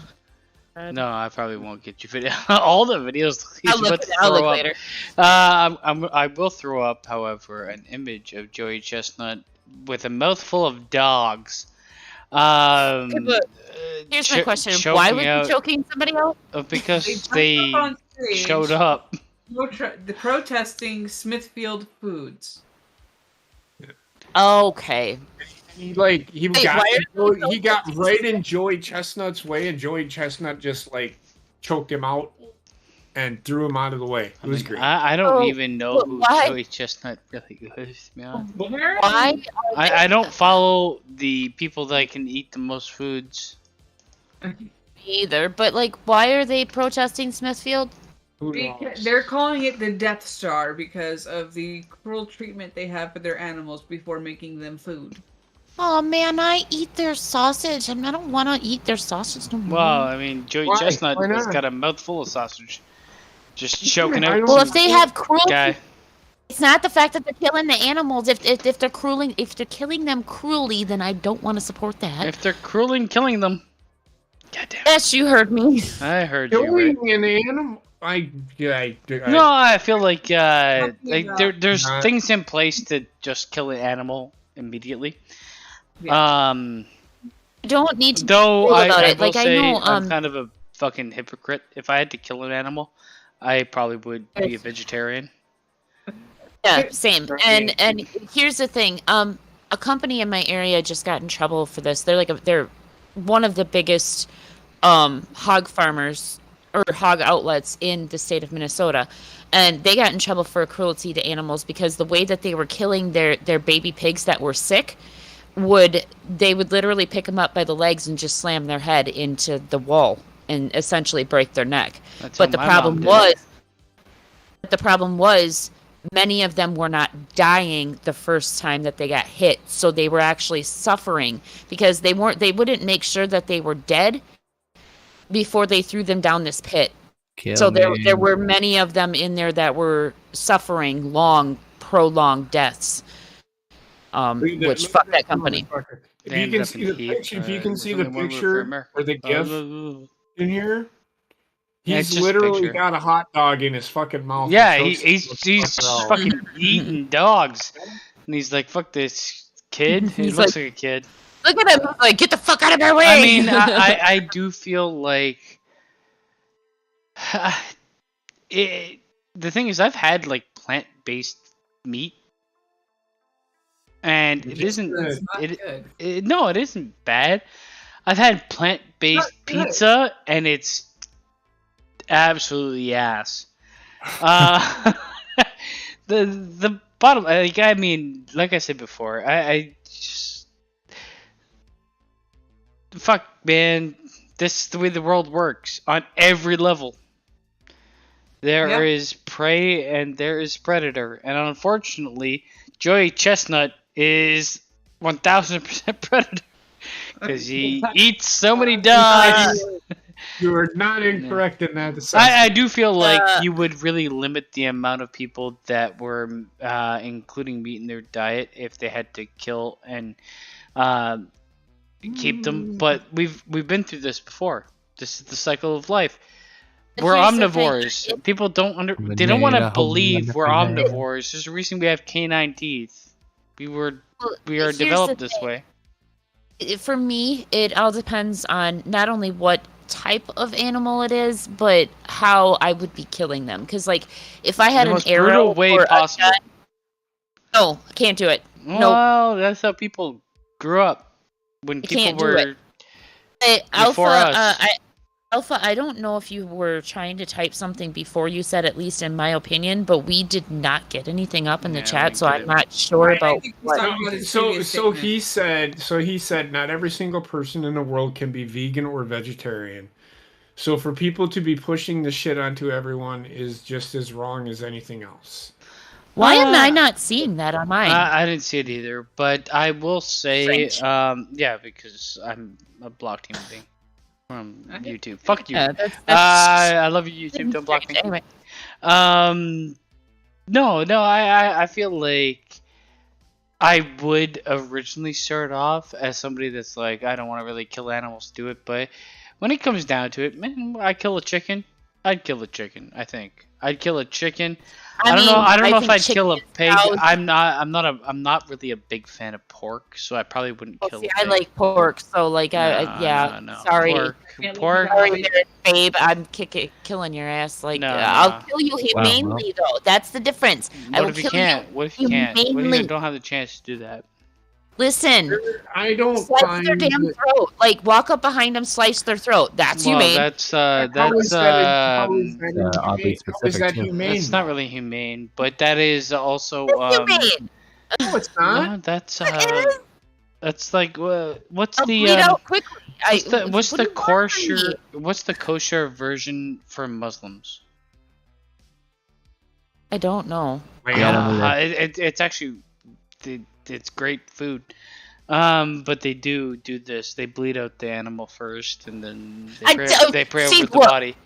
You guys, fuck you guys. I was literally just talking about bleeding out the goddamn pig. Yeah, that's not humane. From my understanding. What I'm saying is there's no humane way to kill an animal. Well, no, but there's a way to limit their suffering, which is why I said, slice their throat or their artery or something so they bleed out quickly. Gordon Ramsay did a show, and it was on the Roku channel, and he had... Well, he also made a grilled cheese sandwich that I don't agree with. He bought a lamb and raised it and then slaughtered it. So what they do, the only humane way, and whether that's humane or not, is you essentially shock it. Yeah. So that it can't feel anything, and then you slit the throat. But again, is that humane? What I about don't the air gun to the head? That only works for cows. Why does it only work not for only cows? that, not only that, but with a pig, their head is too small, so you'll actually end up damaging a lot of the meat. That's what she said. I mean, how much head of pig meat do you want? All of it. And- No, it'll go down into the rib cage and bounce around. Yeah, It's so air. like you are essentially right, but like it's still gonna do damage to the Birthing meat. before the pig dies. It's gonna do damage to the meat, and it's gonna cause like a lot of fucking pain. I don't give a shit. Listen, I'm telling you guys, I will bleed out the animal. I don't know. You 'Cause it sound seems like the the most- worst. Humane. It's the most. It is literally the most humane So if you wanted to die, possible. bleeding out was Bleed the me best option. out. Be any Bleed me worse out. than what they do to Bleed turkeys. me out. Bleed me Bleed out. me out inside. Can't wake up. It can't be No really more any worse. It can't really be any worse than what they do for turkeys for Thanksgiving. They pick them up and just run their head through a grinder. Yeah. Well, I Or buy it chickens. from a store. Or chickens, if you think about how you kill a chicken, you pick it up, you cut its head off, and the body actually runs around for a few seconds after the head is cut off. Either way, I've seen it happen. It was Okay, here's the thing: traumatizing as if you had to kill animals, would you continue eating meat? Again, it all depends on what kind of animal. Because if we're talking about like a cute Human. little fucking goat, It's Alive. No, The movie Alive. You land on fucking a glacier or whatever the fuck they landed on, listen, and then I everybody say I died, and you have can't to do eat it. ass. I say I can't do it, but You in wouldn't the eat dead end- ass. I'd eat dead ass. Oh, but here's the thing: I will say I can sit here and say I would not do it over But and over and you over never again. know. But in the end, Mhm. I would probably do it because survival is going to kick in. Yeah, the predatory aspect Well- always wins, baby. either way, Joey Chestnut, you are the shit. Yeah, I mean, I was talking about Choke eating somebody asses out in the and win a last hot dog eating contest with a broken ass foot. You the man. I mean, have you seen the size of this man though? Like Matter he's eating cameron. not like fat wise either, like tall wise. Like he's stocky I mean, as shit. Like, the thing is, they eat all these hot dogs and they go and purge. The Mhm. guy, him and Kobayashi had. one I of the- kind of hate like food eating contests. I think they're kind of you guys, not for vomit me. Every time I watch one. Food I eating don't contests are know. not for me. Just like fucking little kids beauty Ugh. I pageants don't know aren't for what me. her name is, but there's a little Asian woman that I don't know if she still does it, but she used to do this. This woman literally weighed like 72 pounds soaking wet, and she would like out eat guys that were Yeah. 250. It was fucking ridiculous, and like her jaw, it was weird because it was like, almost like her jaw detached itself. Yeah, like a snake. No, I mean, I'm gonna The say bikini. I know a couple of my friends that are very small friend- people that Yeah. will be able to eat everybody in the vicinity under the table. My friend It's Nikki- metabolism. Chestnut is 6'1" tall, 230 pounds. See, so like I mean, he's a decently He's purging. sized guy, but my friend in high school, He's purging. she was He's not average- eating fucking 50 sausages. You'll die. she was like the average sized person, right? But I have never fucking seen anybody eat as fast as this woman. I remember being over at her house one time, and her mom and dad had made big T-bone steaks and a big ass baked potato and some kind of vegetable. Wait, are you the type of person that like waits until your I food savor is my cold while eating? Oh, but I do take the time to actually taste my food. This Nah, woman but went is it through cold? Is your last bite cold? No. At She's lying. 15, 16 She's years lying. old. 15, 16 years old. I watched this girl devour the steak, the vegetables, and the whole baked potato all was within hungry. 2 minutes. She's fucking Within really no, hungry. this is how she ate. No, this is how she ate everything Like an all animal. the fucking time. She did not take the time to taste her food. She just Uh-huh. gone. You should have Hey, bled her out. She's not. You haven't. You should have haven't- let her out. What the fuck? I can tell you right now, you wouldn't want to go to a restaurant with me because I do the exact same thing. Well, I'm not gonna eat I cold have food. been to a restaurant with you, The thing JP, is- and yes, I remember. I'm not going to eat cold food to appease somebody else's opinion of me. Bottom line. motherfucker, when they came over here to visit me the first time, we went to a bar. I'm like Kirby. I'm gonna hail and you. got some food. And by the time that the rest of us, like Heather and I, well, Heather's defense, like she was, well, no, you weren't even taking care of Wendy because I had Wendy in my lap, didn't I? Yes, you did. I was laughing at her trying to steal your fries as you kept picking them up. Wendy was only like 5 months old and she was trying to steal my fries already. But by the time that Heather and I were like halfway done, JP's like all the way done with us. The thing is, I don't eat a lot of food, but my food I have to consume in a timely manner because it's gonna taste like shit if I wait too long. Well, yeah, but I mean in a timely manner. But Yeah. in a timely manner, yes, but like to devour a giant T-bone steak, a baked potato, Yeah, and vegetables. But it wasn't just this one time. Like Alex says, she sounds like she was starving. Mhm. I could understand it if it was just that one time. This bitch ate like this all the time. I'm like, how do you not get a gut ache? Because if I eat too fast, my stomach hurts. Yep. Imagine her capabilities in another field.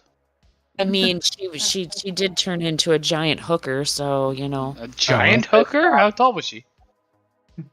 She wasn't a giant hooker. She just got around a lot. And she is tall. She is tall, actually. She's like, I think she's like It's all that meat 5'11". potatoes. She's like 5'11", 6 feet, something like that. Damn. Very But But anywho, like I said, Joey Chestnut, you are the shit. Yeah. Well, Sure. that's I guess the end of wherever I think that we does with it. Right? I don't that. think there's anything else. That is it for me. No, yeah, that's it for me. Yeah. I ain't got nothing else. All right then. Jordynn Grace, you can eat a dick. Joey Chestnut, you're the shit. Eat a dick. I- Eat the shits. Her, I suppose. Well, this has been episode 27 of No Bucks Given. Thank you all for tuning in. If you haven't done so already, make sure you hit that subscribe button, the like, share, all that fun stuff in between. Make sure you check us out on the favorite podcasting platform because we're on everything over there. Do we have anything going on tomorrow? I mean, we believe might so. do HGW. If we don't, that's cool. We can do it Tuesday. We do have what on Monday? Oh, we do. Sorry, what do we have on Monday? On Monday, we have the final MCU Phase 3 movie, which is Spider-Man: Far From Home, and then there'll be the final one until we get into the wonderful Phase 4 with all the Disney Plus shows and everything in between. I'm So, looking yay. forward to this movie because I haven't seen it. A lot of people like Far From Home. Far From Home is considered a. I mean, very, very I good liked the. Thing is, I've liked the Spider-Man movies. I haven't really liked Spider-Man in his features. Well, wait till they're home. Like it featured in other things. So like, Oh, yeah. In the Marvel stuff, like in Civil War, I liked him. I just don't like the fact that he's reduced to the basic element of his character and everything else. I know why they had to do it because they didn't know if they were going to be able to do anything else with him. But he's very comic book quippy. Let's just say that, and anything that he's not fully involved That's in. kind of what he's. Yeah, that he's innocent. To me, it doesn't come off as comic book quippy. It's his innocence coming out because he's truly fucking like in Civil War. He's truly in awe of all of these superheroes. So I know, but he's like awkwardness. he's in true danger, and he's like magic with a kick. No, that's That one line ruined it that's for not. you. didn't it? Yep, that's not really where I am for him. I mean, like in the comic books, in the animated show, Spider-Man he had his obvious quips and shit like that. But I remember like them trying to like have heavy weight scenes or heavy weight for a fucking animated show for kids. Hey, wait. So Far From Home, that's this latest one, right? Where after the blip. Yeah. Oh yes. It's immediately after. Is this the one with the 3? Nope. Spoilers. 3? I know. I don't know what you're talking about. Okay. No. Okay. That's No But Way Home. I right? will watch what Okay. I need to watch to keep up what's going on. I gotta start watching WandaVision. WandaVision is so good. Like I can't believe you. I can't believe you haven't watched that yet. It's can't. pretty good. I can't believe it. I can't believe I it because will I had be no investment in water. broadcasting. I will next time you guys see me, I will be in Boise, Idaho. Why are you going there? Idaho. Work. Dude, I heard that like Idaho's pretty beautiful. It is. It's gonna be 100 fucking degrees there though. Mhm. Have fun. It's okay. Yeah. Jealous. It's gonna be the dry 100 degrees. So The Ugh. best. Oh, the that's best. not The bad. best Yeah, that's not 100 bad at all. degrees. But anyway, thank you all for tuning in. Appreciate it. And we'll see you guys either tomorrow for some random shenanigans, like maybe HG Wrestling or something, or at the very least, we'll see you Monday for Spider-Man Far From Home. Peace out, bitches. Peace Bye, out, guys. bitches. see you later.